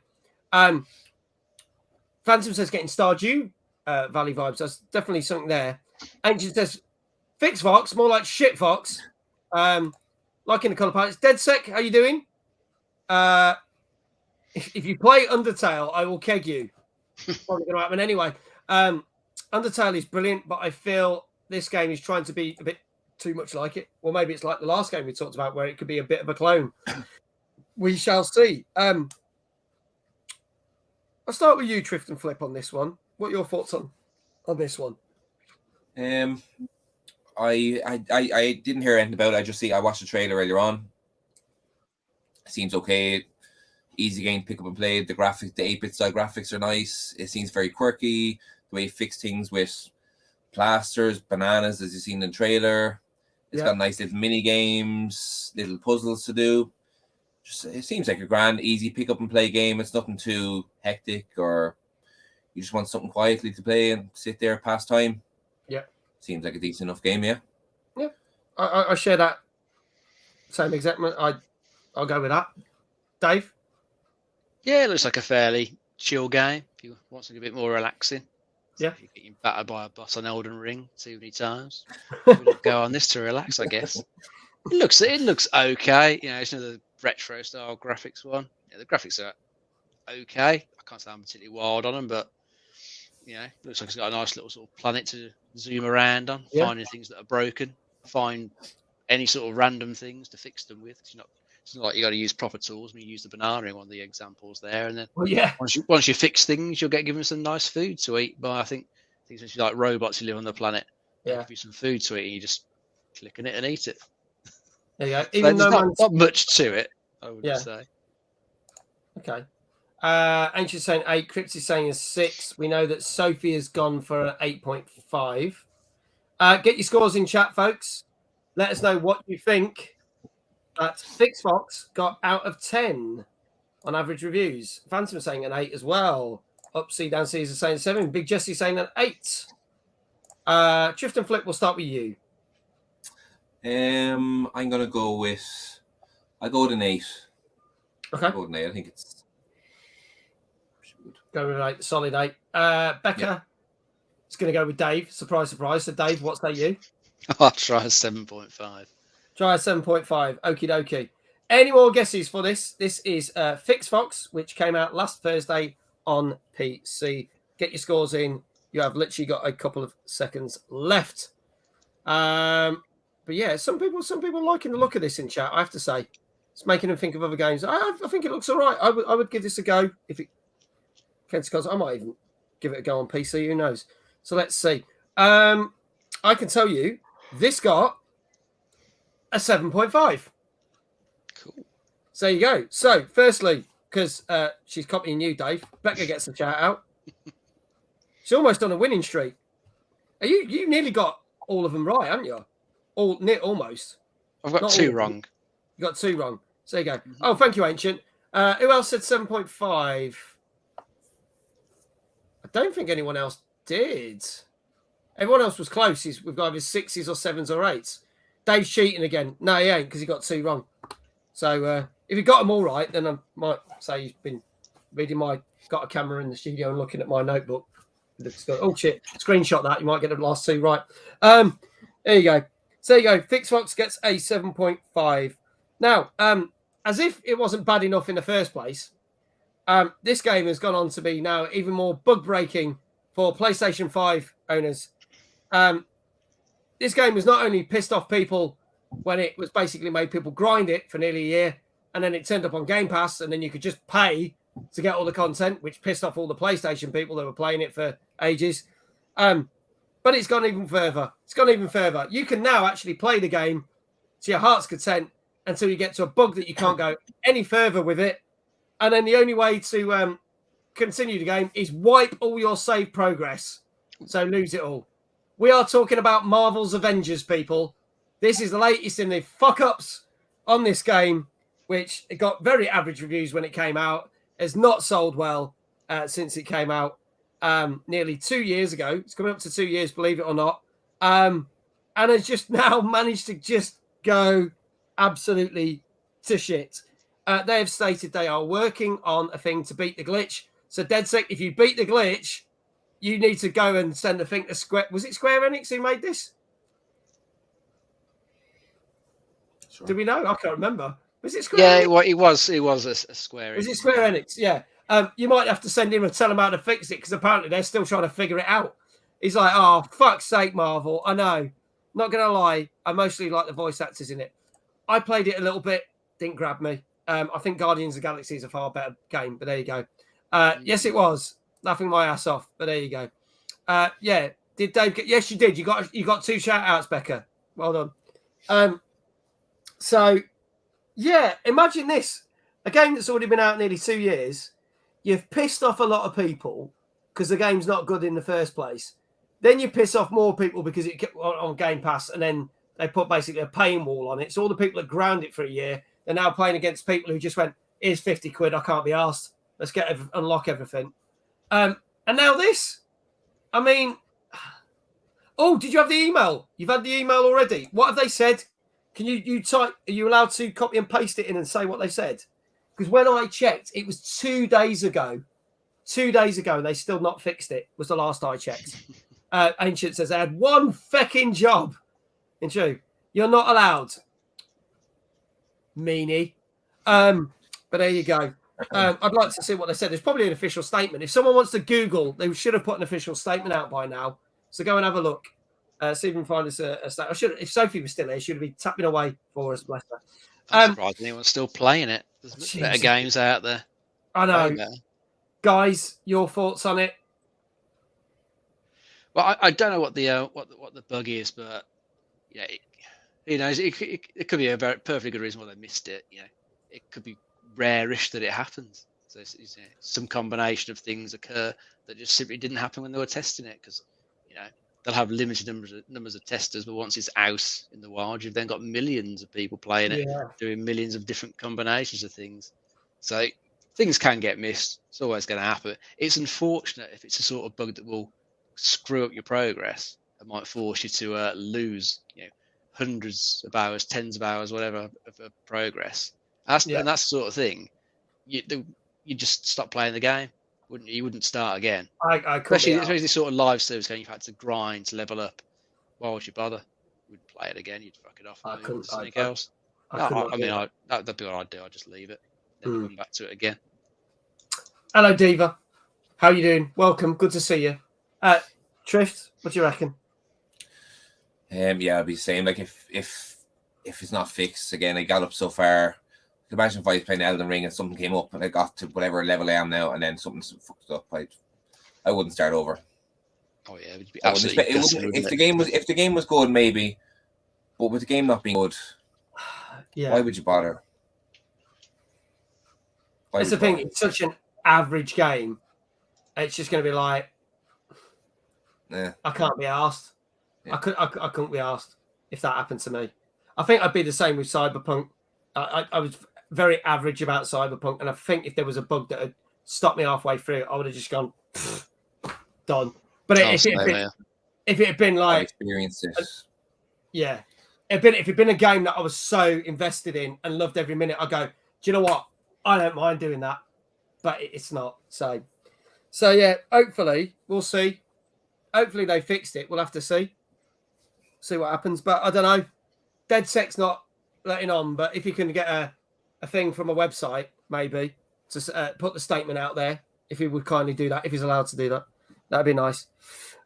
Moving on. So this is going to feel weird, this one, because it only seems like a couple of weeks we talked about this game, but it's been a year and I can't get my head around that.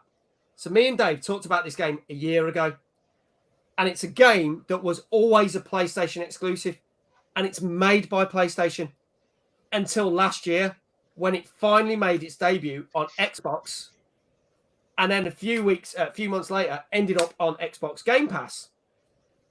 Today it got launched. It is on Game Pass for free as of launch day.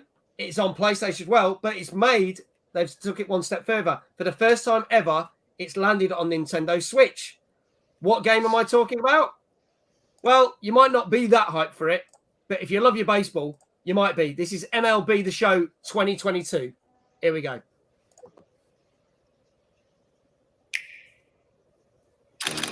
Last year, I hit 46 home runs. I hit 460 dingers. I struck out 156 hitters. Well, I struck out 12,000 hitters. Wait, what? It's easy with MLB The Show. Make your baseball dreams come true for the first time on Nintendo Switch. You know, I could have been a two-way player. Whatever you say, coach. MLB The Show with some fucking puppet. Shit trailer. It was, wasn't it? It's terrible. Yeah. And I actually think it doesn't look very good what they show off on the Switch. It doesn't look good. I have to say, the Xbox and PlayStation 5 versions do look really good. And I actually played MLB 21 for the very first time last year.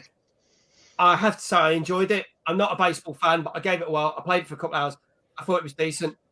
I don't know what more it brings because you're going down this line of FIFA, the same thing. So the novelty might wear off for Xbox players, but for Switch players, this could be quite a good thing because they've never got to play it.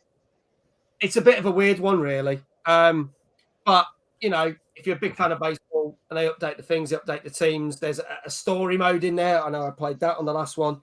Becca, yes, it landed. It launched today on Game Pass on day of release. Prince Hazard, hello.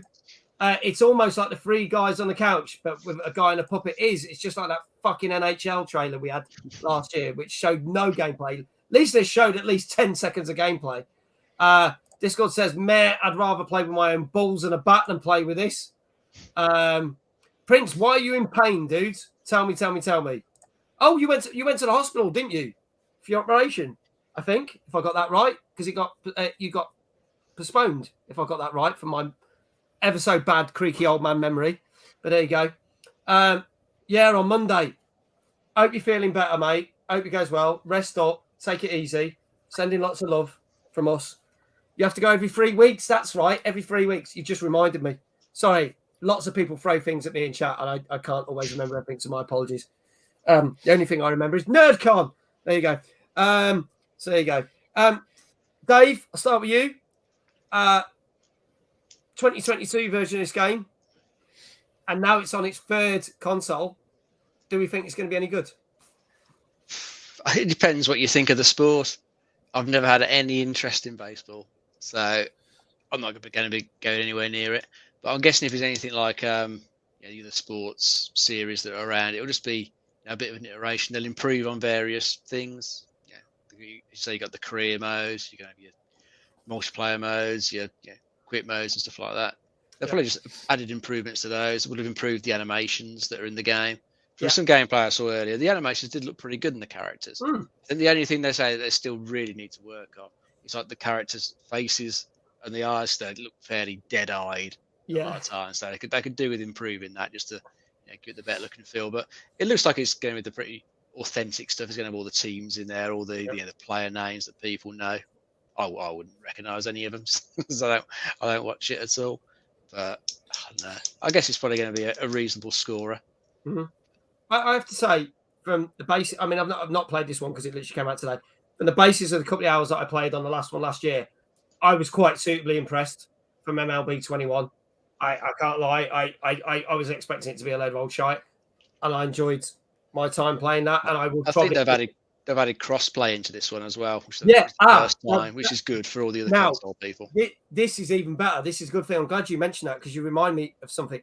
Because it's not only cross-play, but it's cross-save.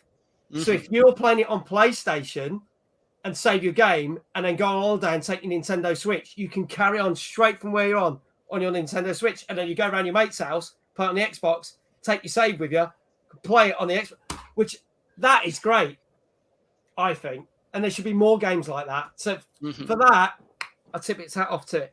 Trift and Flip, your thoughts on this one? I'm not a baseball fan, but I'm sure it's the same as like the FIFAs or Maddens. It's all the same. They just sometimes they have a good game. Like I think it was like FIFA 18 was good, and then they just tinker with the controls and stuff and make it worse. Yeah. Instead of just they seem to just tinker with something just to be tinkering with something and then upgrade the players and stuff. But I'm sure there's baseball fans out there that will look forward to it. But when you say it comes to Switch, I know with the likes of FIFA on Switch that they say it's the ultimate edition, but you get half a game basically. You're paying the same price, you get half a game. Yeah. There's loads of features because the cart isn't big enough to hold a massive game. That you miss a lot of features. So I don't know whether it's the same on the Switch. So I know my son loves FIFA. He wants all the new FIFAs on the Switch, but I hate buying them because I could buy them on the Xbox and get twice the features for the same price. And so I don't know. It'd be interesting to see what way that works as well if they've done the same as EA. We'll have to see. I think that's the thing. You'd be better off buying it on a console possibly, and then if you can play it on the Switch, you can, but then jump back onto your console version. DeadSex put something which has confused me. So I want if anyone can correct me. He says Tom Clancy's Rainbow Six Siege is on Game Pass. I thought it was always on Game Pass because I've streamed it many a time. Or did they take it off because it was supposed to be going crossplay in February, and then they put it back on? Because as far as I know, it hasn't gone crossplay yet, but it was supposed to go. They announced it last year. Ubisoft said it's going crossplay, and it hasn't gone yet. So did they take it off? I thought it came on to Game Pass when that other thing came on. What was it? Quarantine. Quarantine came on Game Pass from day one, but I thought Rainbow Six has been on Game Pass for the last 4 years because I've streamed it off Game Pass. It just said it's off when Activision came on. Good shout. So maybe that's the thing. Maybe they took it off and then they brought it back on because actually, what's interesting is Extraction hasn't. Well, not Quarantine. They changed the name. Extraction hasn't done as well as they hoped. So maybe that's why they've put it back on. Recently added. I think they took it off. Maybe they took it off autumn last year then, and then it's been put back on. But it was always on there, and they have been known. They've done that with GTA 5. They put it on and then take it off. They've done it with Red Dead Redemption 2. So maybe that's the thing.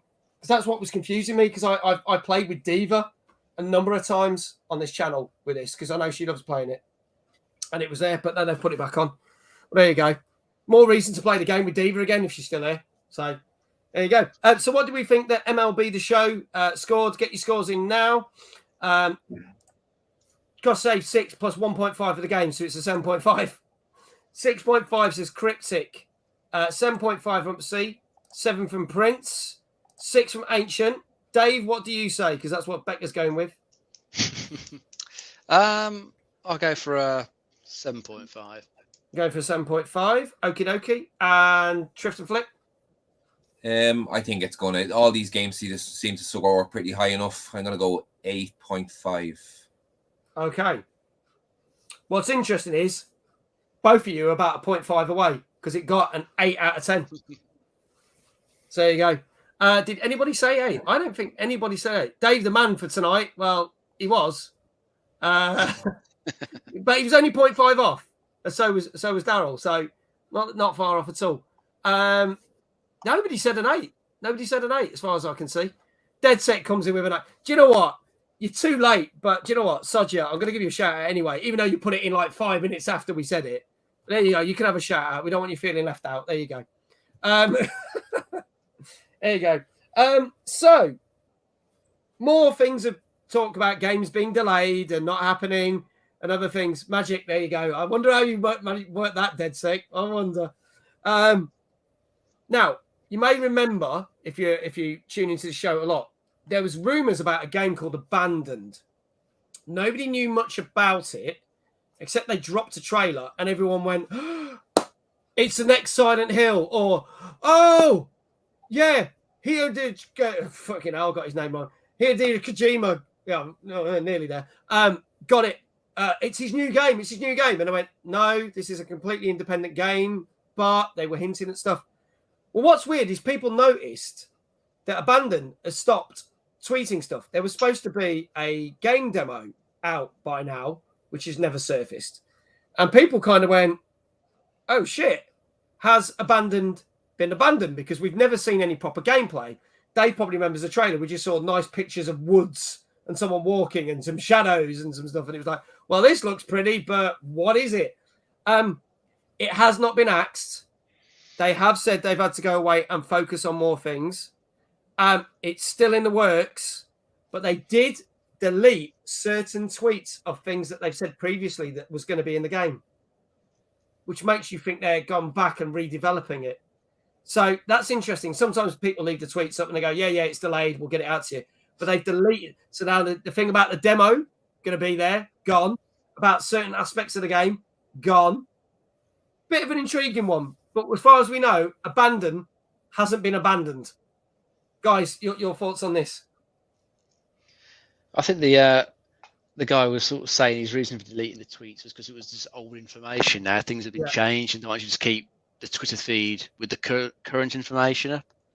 You know what it's like. If at some point in the past somebody has said the game is going to do such and such a thing, and then years later it comes out and it doesn't do that, you'll get people on the internet will go and point to that post and say, "But you said it was going to do this, and it's not in the game." But I mean, things change during game development all the time, don't they? You might have these grand plans early on, and then it just doesn't come to fruition. Yeah, you have to leave it out. It's got to be cut so you can get things finished and get it out the door. We saw what happened to Cyberpunk. The amount of things that got said about that in the run-up that then didn't make it into the final release. And people just go back and just bitch and moan about it all the time. Like me, I still bitch and moan about it now. Oh yeah, he does some good rants about it.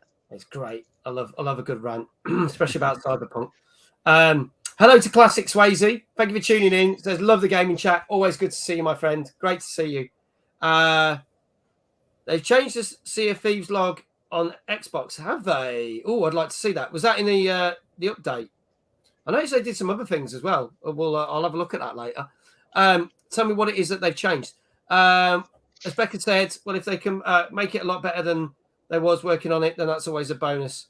Thank you, Dead Set. Yeah, let me know, dude. Trift and Flip, your thoughts on this? A big hyped up horror game that came out of nowhere and then has seemingly disappeared. Your thoughts? I've not seen the trailer for Abandon, because when you messaged me saying what was on the show, it was like, what, abandon what? It was just Abandon, then it was in. Yeah. I was just, what is this Abandon? So I couldn't Google it, I couldn't see anything about it. But maybe they just learned from Cyberpunk's mistake and CD Projekt Red and hype up this game and it's all this, and it's just let down. So maybe they've just went down a different line, and hopefully when the game does come out that it's better than what they promised. Yeah. Good night. Up C, down C, left C, right C. See you very soon. Thank you so much for tuning in. Really appreciate it. We'll have to see. I think there's not enough known about the game. There was all this hype suddenly about this game that no one had heard of. So in that respect, it's like there shouldn't be any hype, I feel. Yeah, you're quite right, because there's nothing to get hyped about. You see the very brief trailer showing, I think it was a nice sort of snowy woodlands, wasn't it? Which looked nice. Yeah. But that's really about it. It's just then for some reason people decided it was either a new Silent Hill or something to do with Hideo Kojima. I don't know what the evidence was they were pointing to. No, I don't. All seemed pretty rubbish. Maybe what they did post of the game, they received bad feedback. I don't know, because so many people were hyped for it. And what you did see was so little that it didn't really. I don't know. It's a weird one. We'll have to see. We'll have to see if it will happen, when it will happen, whether they start reposting on their Twitter account. We don't know.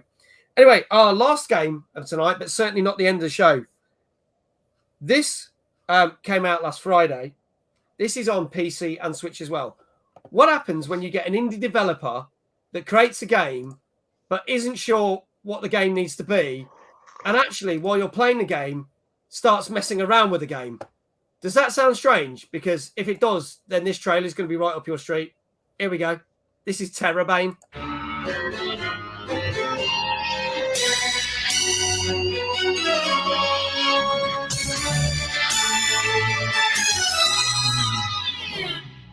You know, this is really cool, but I'm launching a game, not a cartoon. We need more drama, more art. How about using stop motion?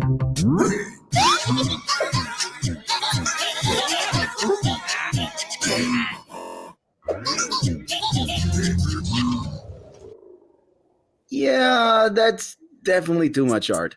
Listen, you are the animation studio here. You decide. I just want it full of explosions, special effects, exciting... Huh? You know, you don't need big animation studios or special effects to make a great trailer for your game. All you really need is already in your heart. I'm Thunder. I'm Terrorbane. Ah, fudge. Terrorbane is a comedic adventure where bugs are your friends. Enjoy exploring a crazy and outlandish world full of quirky characters and funny homages to the history of video games. Wade through broken storylines and landscapes in your quest to challenge the developers' rule over the game. Collect all funny bugs and glitches and use them to progress. Then start all over again, make different choices, and become the Bane of Errors. Hey bro, have you seen my socks? Oh no. Coming April 1st on PC and Switch. That's the date. It's not a joke. Well, it kind of is, but not in that sense. So I should probably just shut up. You probably should. So this game actually is a game that trolls itself. Everyone in this chat was saying, "What the fuck is this?" Prince has a Terrorbane, more like terrible. I'll see myself out now. What the fuck is this? I know this feeling. What the fuck is this shit? 9 out of 10, says Discord. I'm giving this a 0.1 out of 10. Looked like a dev was on acid on a coding rampage. So the whole point of this game is it is an RPG game, but you don't quest like you normally do. It tips nods. You saw the Fortnite bus flying over. It tips nods to other games from the last 30 years, but you find great game-breaking bugs to help try and solve the problems, and you interact with the dev of the game to try and complete the game. So it actually, the graphics fuck up, things happen. Like your guy went to walk for the door and ended up picking up the door, weird shit like that, or the game actually literally breaks in half. It's very kind of bizarre in the fact that it's trying to be clever. Now, like we spoke about a game a couple of weeks ago, where it was all art, the artist was drawing the game as you go through and then was adding things and it made things. It's very interactive in that type of game. So yes, the trailer for this might be an absolute shit tip, and I think they could have done a better job. The game, to me, actually sounds really decent, because there are far too many RPGs out there, but it wants to break the fourth wall. But it says it didn't break the fourth wall. It obliterated it. There you go. So we made a broken game on purpose. I like it. That's the idea. Trift and Flip, I'll start with you. What do you think about this? It seems quite amusing.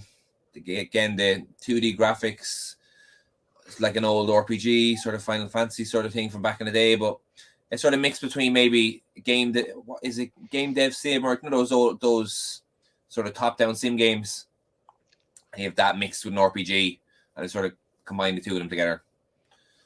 I'm sure it'll score well.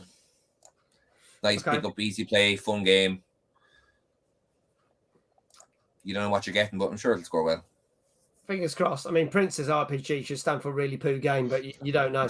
But then he's giving it a 7 after my explanation. Becca's saying, what time is it in Ireland? It's the same time here. Same time as here as you. 2:30 next Tuesday. Yeah, that's what I live in the future. Yeah, same time as Scotland and Wales. A week next Thursday. I've actually quite. You need a clock behind you saying Ireland instead of New York. Yeah, maybe I need to change. Or I'll just scribble out London and just write Dublin underneath London. No time differences. No. I don't know if she was having me on or not. I honestly don't know. I don't know. Okay. Dave, what say you? It looks okay. I mean, it's basic, isn't it? Graphics wise, that they've gone for really old sort of 16-bit style RPG fare, but then mixing it up a bit by having the bugs be part of the game that your character can take advantage of, and the dev chatting to you about the bugs. It looks interesting. Yeah, I've got to say, I'm just not into that retro style of it. It kind of puts me off it, to be quite honest.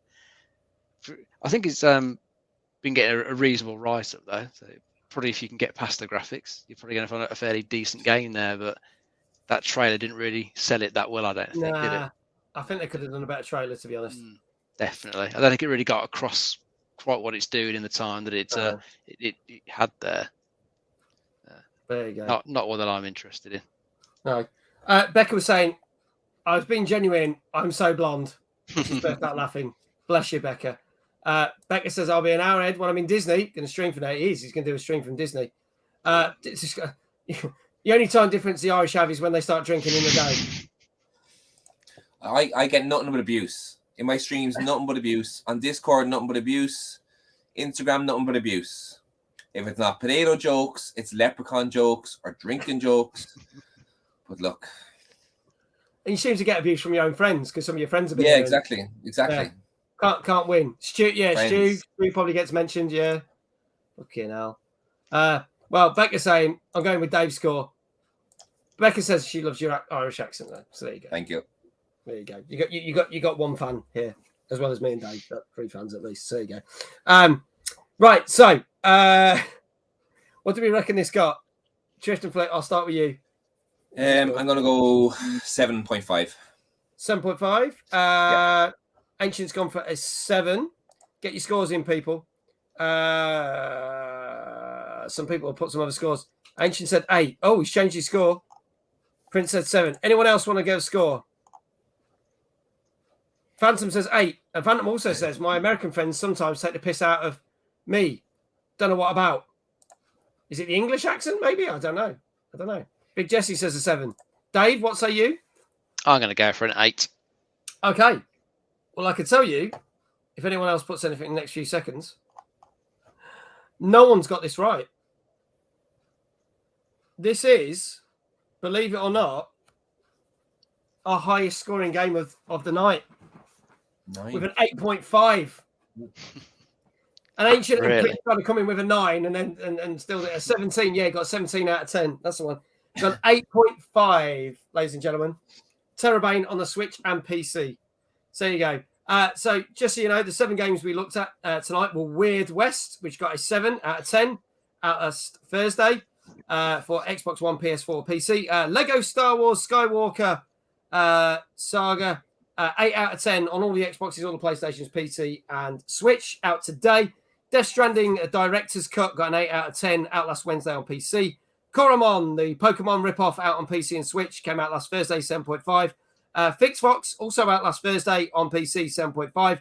MLB The Show, 22 on PlayStations 4 and 5, Xbox One and X. And for the first time ever, Nintendo Switch got an 8. That's out today. And Terrorbane on Switch and PC, out last Friday, 8.5. Couple more news stories and a few more things before we finish off the show.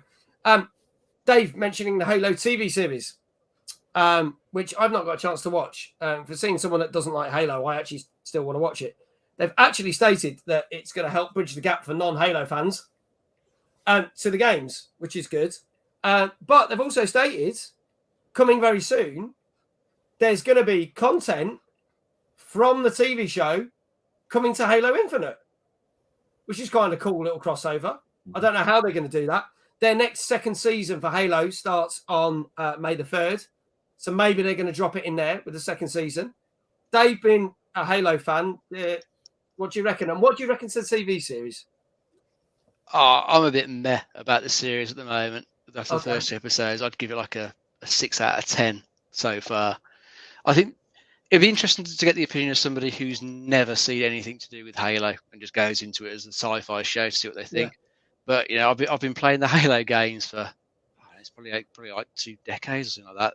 I've been going for bloody years. I've played all of them, read a few of the books and stuff like that. So yeah, I know all the characters, know how they look and sound, and what they do. But then the series is doing something a bit different with them. The characters are rejigged slightly. They've got different personalities, they're in different roles. It's not quite the same. Yeah. But they did say that it was meant to be like a separate sort of timeline. Right, okay. So it's just some bits don't quite feel right when I watch it.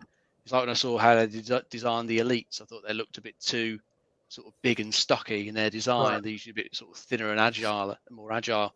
So it's little bits like that aren't quite right. And the fact that the Covenant, who in the games absolutely hate humanity and want to destroy us, in the TV show, which they've got a human with them who seems to be quite highly regarded for some reason that will get explained by the TV show.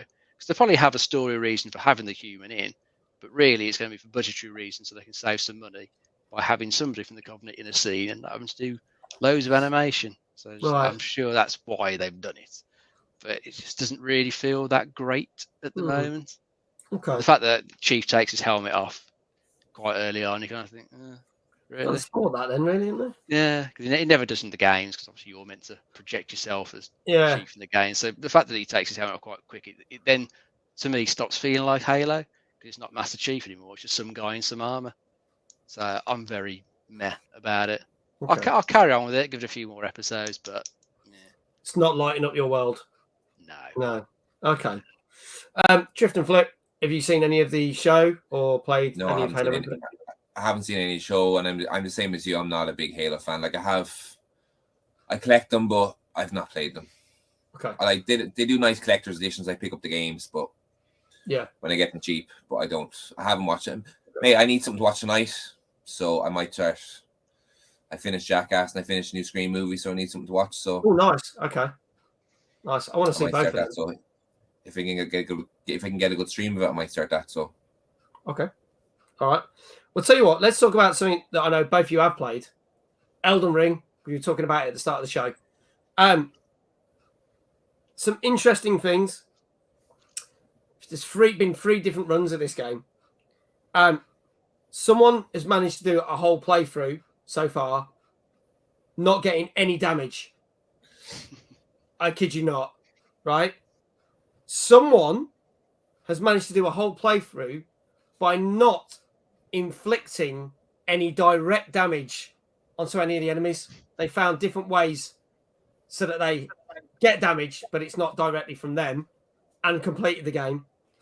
And somebody has sped run the game. How quickly do you think, in minutes, it took them to complete the game? And chat, this is open to you. How many minutes do you think it has taken a speedrunner, and they hold the record, and this was up to the middle of March, it's a couple of weeks ago, to complete the game? Ancient says 38 minutes. Trift, what do you reckon? I've seen 3. I've seen another one yesterday, I think it was. It came up my YouTube feed, and it was 17 minutes 53 seconds, something along those lines, which is crazy. I know they use glitches, and I've seen them doing with Sekiro and stuff like that, but it's crazy how any speed run on any game, and it taken me. I know Dave's the same. I'm 27 hours into it, and I'm just plodding along. Yeah. Whereas these are just, I know that's what they do. They're trying to beat this record, but yeah, they have to. It's find mad ways. how they can do it so quickly. I know. See now, Ancient put in the fact that he saw that one. He's watched one that was about 38 minutes. Now I think that was one of the other ones, wasn't it? They did hold the record, but they've been beaten. I did see one for about 27 minutes, not so long ago. So that would have been the second one. But Trift is right. It's very close to 18 minutes, 17 minutes and something, wasn't it? So that is as quick as they've managed to do. Now, whether anyone else managed to do that even quicker, we will have to see. But that's insane considering that Ancient was saying, there you go. We talked about this earlier. He's 94 hours into the game or more. So, someone's done it in 18 minutes. He's on New Game Plus at 94 hours, bless him. But did they enjoy it after 18 minutes? That's the thing. That's the thing. I don't know, because you don't get the proper experience of the game. It's like when they were speed running Doom Eternal and someone did it in like less than 5 minutes, and I'm like, well, what was the point of that? Because I love that game. Yeah. There's no fun in that for me. And I also did the same with Prey. They use glitches to like bust out outside all the scenery. Just get to places and cheat that way to do it. Yeah. Which I guess would be interesting to find those routes to do. I get there must be some fun element to do that. People that enjoy that and find a route of how to get from somewhere else to get there. There probably is the fun in that, but for me, that just spoils the game. So, no fun. Phantom Wall says same here. Don't do it. Don't like it. No fun. There you go. The All ones right. are impressive. The ones where people have spent the time to really learn it, where they can use the bongos to control the character in Dark Souls games and stuff like that. Come up with those weird controls to do it. I mean, fair play for doing that. I bloody couldn't. I don't know. The show last week, we talked about the guy that basically only used poo in Dark Souls and did it in about 14 hours, start to finish. No cheats. just slinging poo at bad guys until he killed them, and it took him 14 hours. I mean, he's put a lot of time into the game to get that good to do it. Yeah, that to me is impressive. Doing something like that and going, right, I've got no weapons, I've got to lug poo at enemies until they stink to death. That's a skill. I mean, it's a very big skill. Now, our last bit of news before we do a last couple of things for the show, and I know because I saw Trift and Flip post this on Instagram today, and I was like, oh, I also saw the news story. For those fans that will know this, some of you may not know this because some of you are a lot younger than us, but some will remember. They have announced a brand new Monkey Island game. They literally announced it yesterday, I believe. I believe it was yesterday. They announced it. And it is pretty much nearly all the original people working on it, bar a few. They've got the original score. People did the music. Ron Gilbert, who did the original 2. And what he has stated is, this is going to be a proper sequel after the 2 originals. Ignore anything else that came after it. This is based on the original 2 Monkey Island games. The only person that they've definitely confirmed is not coming back that worked on the 2 is Tim Schafer from Double Fine, because obviously he's working on projects for Microsoft, so he won't be involved. But they've had to keep this a secret for 2 years. 2 years they've kept this a secret. I love the Monkey Island games.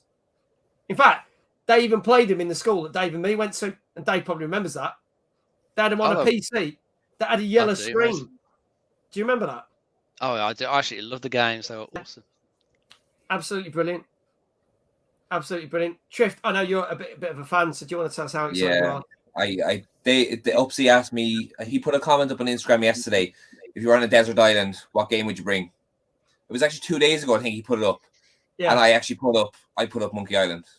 Monkey Island is I think it's my favorite game. It's I think my first gaming experience was Commando on the Atari 2600. Then I went Commodore 64, but I don't remember Commodore 64. What I remember growing up was Secret of Monkey Island on my Amiga with the Dial-A-Pirate trying to get into the game to stop copywriting, and it's just that will, man. You asked me earlier on what I'm excited about. Monkey Island. Yeah, it's such a good game. I'm really looking forward. We got no idea when it's coming out or anything. We just know they've announced it. They've been working on it for 2 years. Just this year, I think. That's what they said this year. It's going to be this year.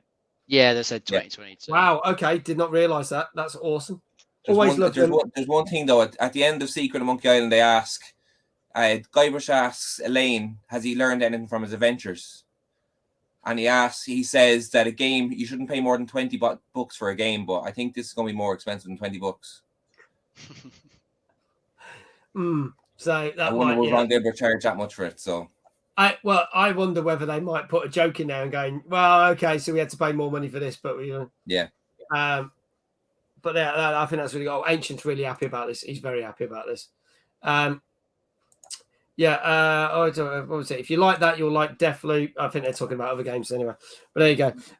Right, so we're moving on to our last 3 segments of the thing. Now, those that tune in regularly will know that we do 100 games you should play before you die. Now, I don't discuss this with our guest or Dave. Nobody knows what's on the list. I have got a trailer for the next game.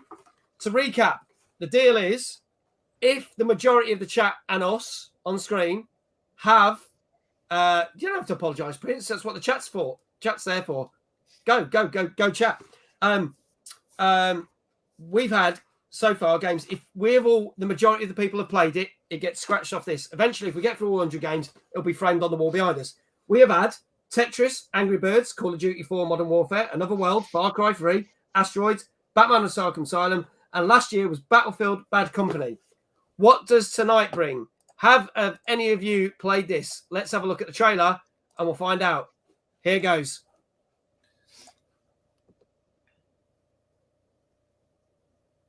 Ladies and gentlemen, courtesy of EA Sports World of Boxing, now the combatants for tonight's main event.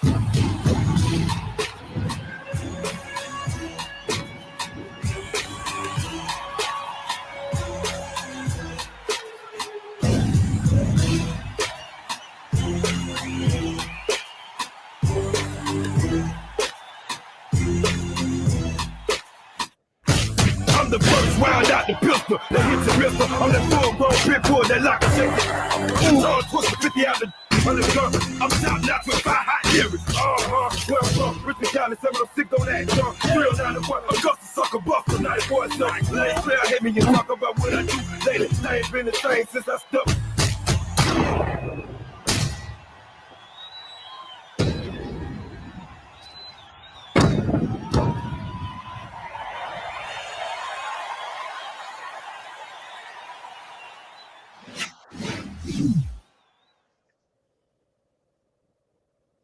So that is Fight Night 2. Now, if you're saying to me, Christ, the graphics are like shit, that was the best quality trailer I could find. Because they're all in bloody 240p. I couldn't find anything of decent quality. That was the best trailer I could find. I have never played this. I think you have to leave that one unscratched, mate. No. I think we are, because loads of people in the chat. You ever played it? Trift has played it. Yes, one person has played it. So the question is... Fight Nights are great. I don't know why EA stopped making them. Round 4 is phenomenal. I think that was the one I have played, but I never played this one. There you go. Chelsea, hello. Good to see you. Thank you so much for being here. Thank you for popping in. But yeah, not played. It's a note from me. Not played. Don't know what this is. Becca says, I just started to get into boxing in the past couple of months, so this looks brilliant. So you go. Big Jessic, never heard of it. Means only Trift and Flip has played this. So unfortunately, it's going to have to stay blank. It's the first one. We can't... Unless I get 2 more follows. If we get 2 more follows, I'll scratch it off anyway before the end of the show. So let's see. If I get my 1,000 follows before the end of tonight, I'll just do it as a favour to Trift and Flip. But there you go. We'll see. Coming up to our last 2 bits now, folks, with the show. As you notice, I'm wearing a Pickle Rick t-shirt, and this is just purely by accident. Talking about Rainbow Six earlier. Rainbow Six announced some stuff last year, which was Rick and Morty themed, and we were kind of like, it's kind of okay. It's not that great. I think they've done a little bit better. They've now announced another Rainbow Six crossover with Rick and Morty, and I think this time it's a lot better. Check this out, people.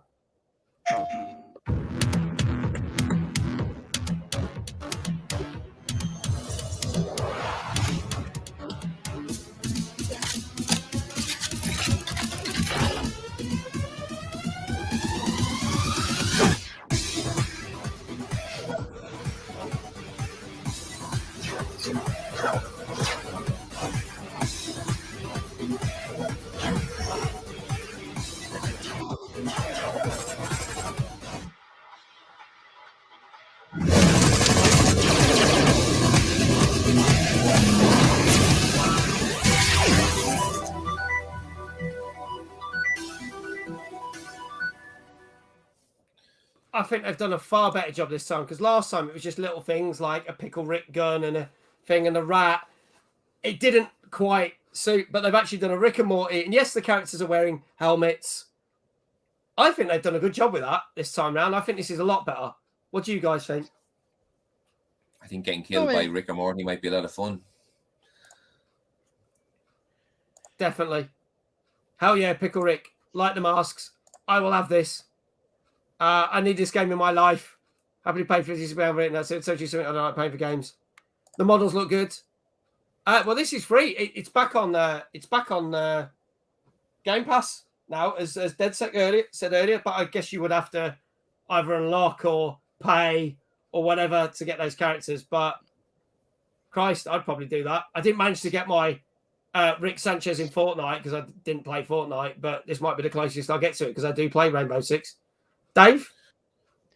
I think the models look good and all, but won't it just look completely out of place in Rainbow Six?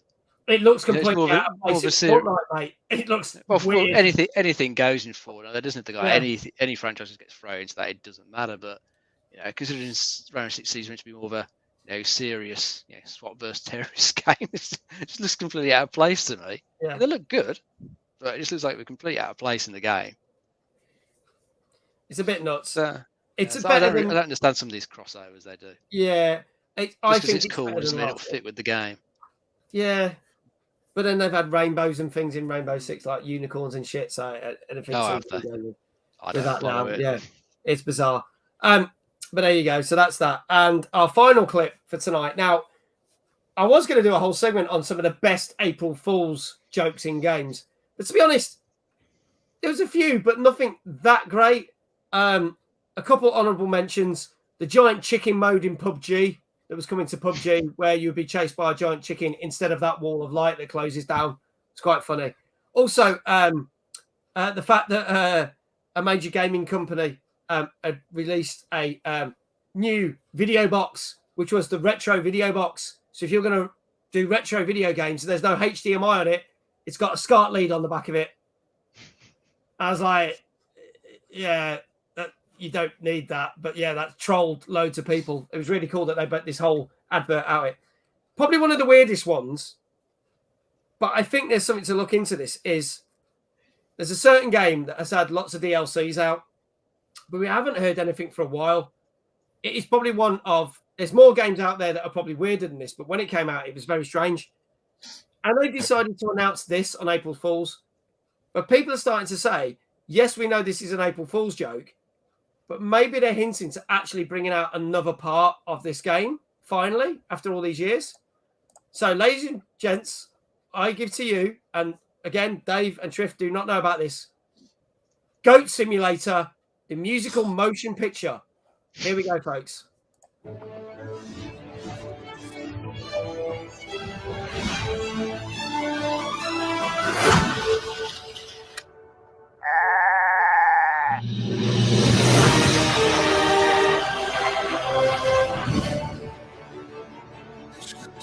My name is James Buckley. Joe Gatto. David Schechter. Marilyn Rice Cub. Nick Frost. Kate Flannery. Yeah, my name is Tom Felton. I'll be reading for Pilgrim.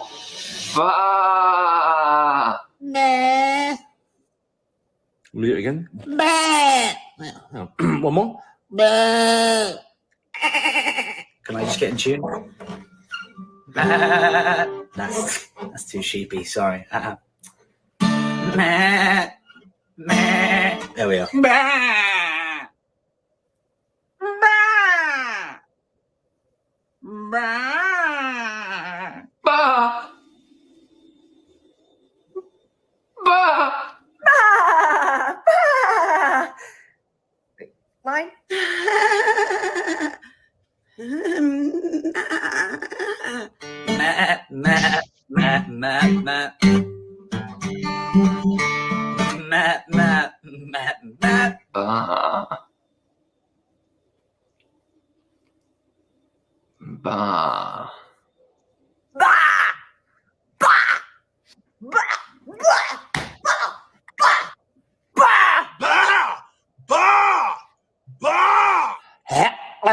Sorry. Can we cut there? Sorry. Thank you. Thank you. Thank you so much for considering me. Sorry, you had enough. Okay, yes, thank you very much. It's good to have me. Yeah, thank you. Fingers crossed I get the part. Okay.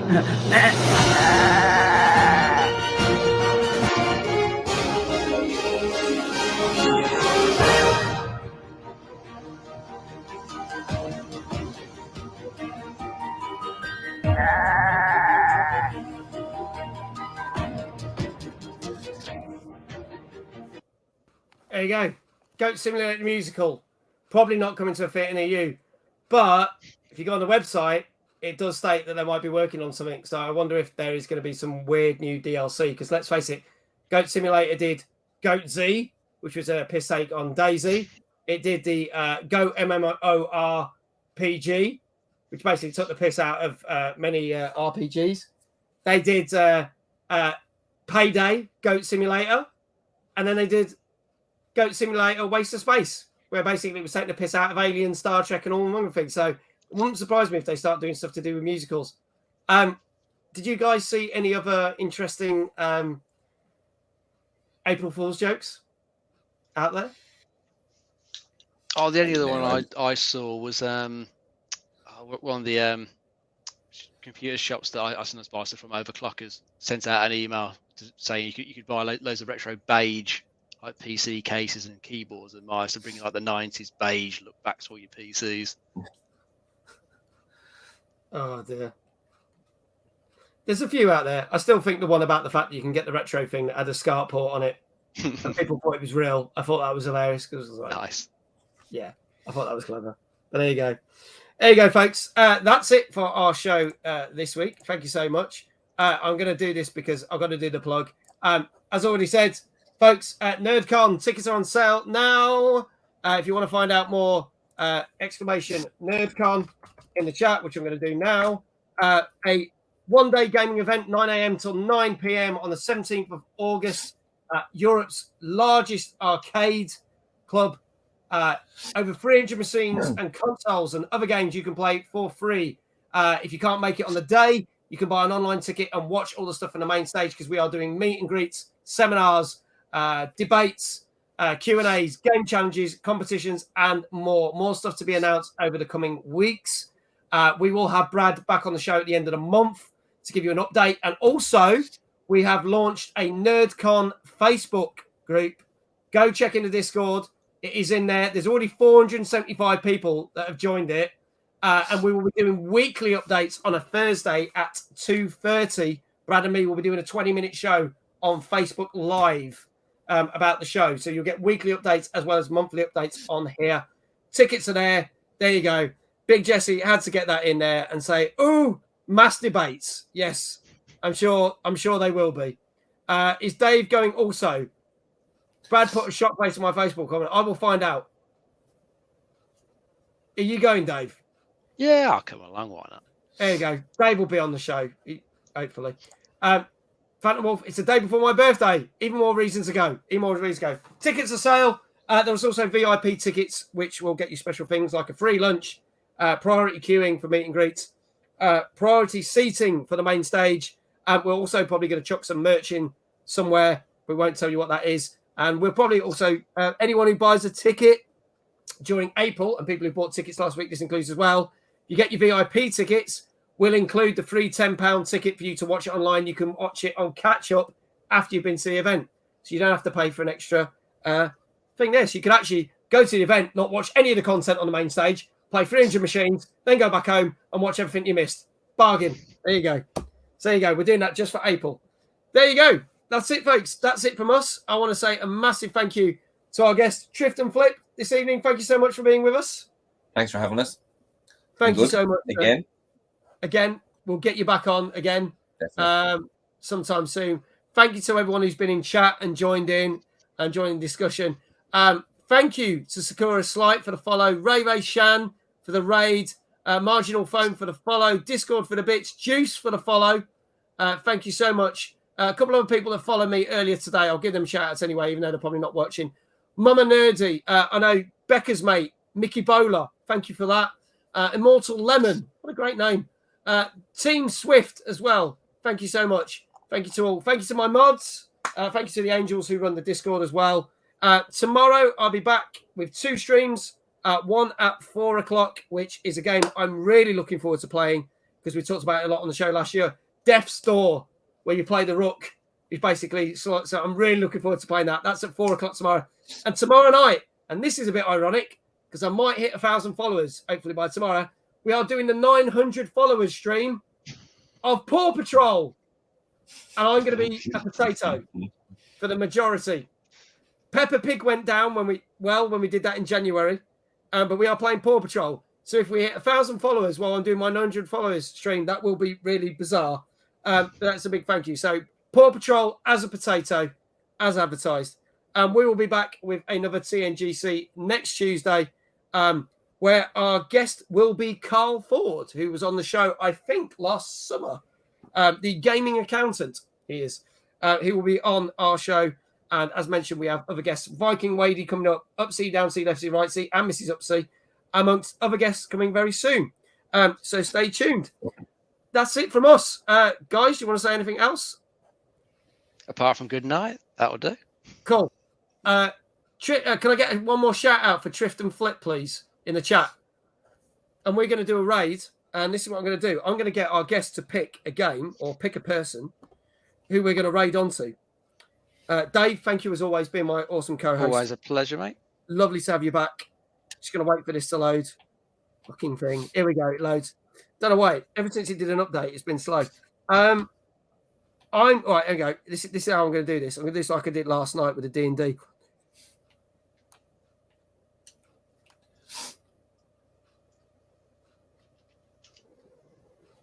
Pick a number between 1 and 21.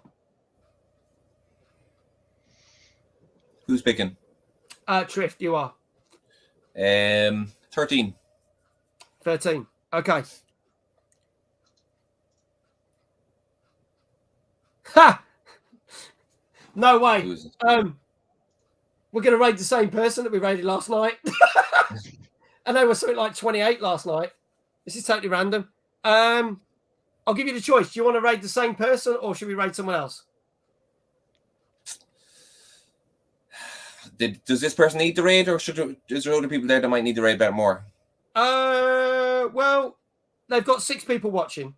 They normally have quite a lot of people, but they've only got 6 at the moment. Go with them. Go on. Go on. Right. So we're going to raid Country Mama again for the second night in a row. This happens tomorrow night. We unfortunately, no offense to Country Mama, we won't raid her. This is just pure luck. So I'm just going to make sure that her stream's on. How fun is that? She's going to love this because she was over the moon. We raided her with 17 people last night. So it looks like we're going to hopefully raid with 12. She's on. She's been on for an hour. She's got 6 people watching. So go support if you're not there. She's a great person. Go say hello to Tiffany, who's Country Mama. Let's start that raid now. Folks, that is happening. There you go. And as I always say, folks, wherever you are in the world, hang on, before I do that, go follow Trift and Flip. Go follow Trift and Flip. Do it now. Do it now. Do it now. Do it now. That's all I'm going to say. Wherever you are in the world, have a great morning, great afternoon, a great evening. I shall see you 4 o'clock tomorrow for Death's Door and 9 o'clock for my 900 followers Paw Patrol stream as a potato. From me and everyone else, take care. Good night. Good night. Bye. Bye.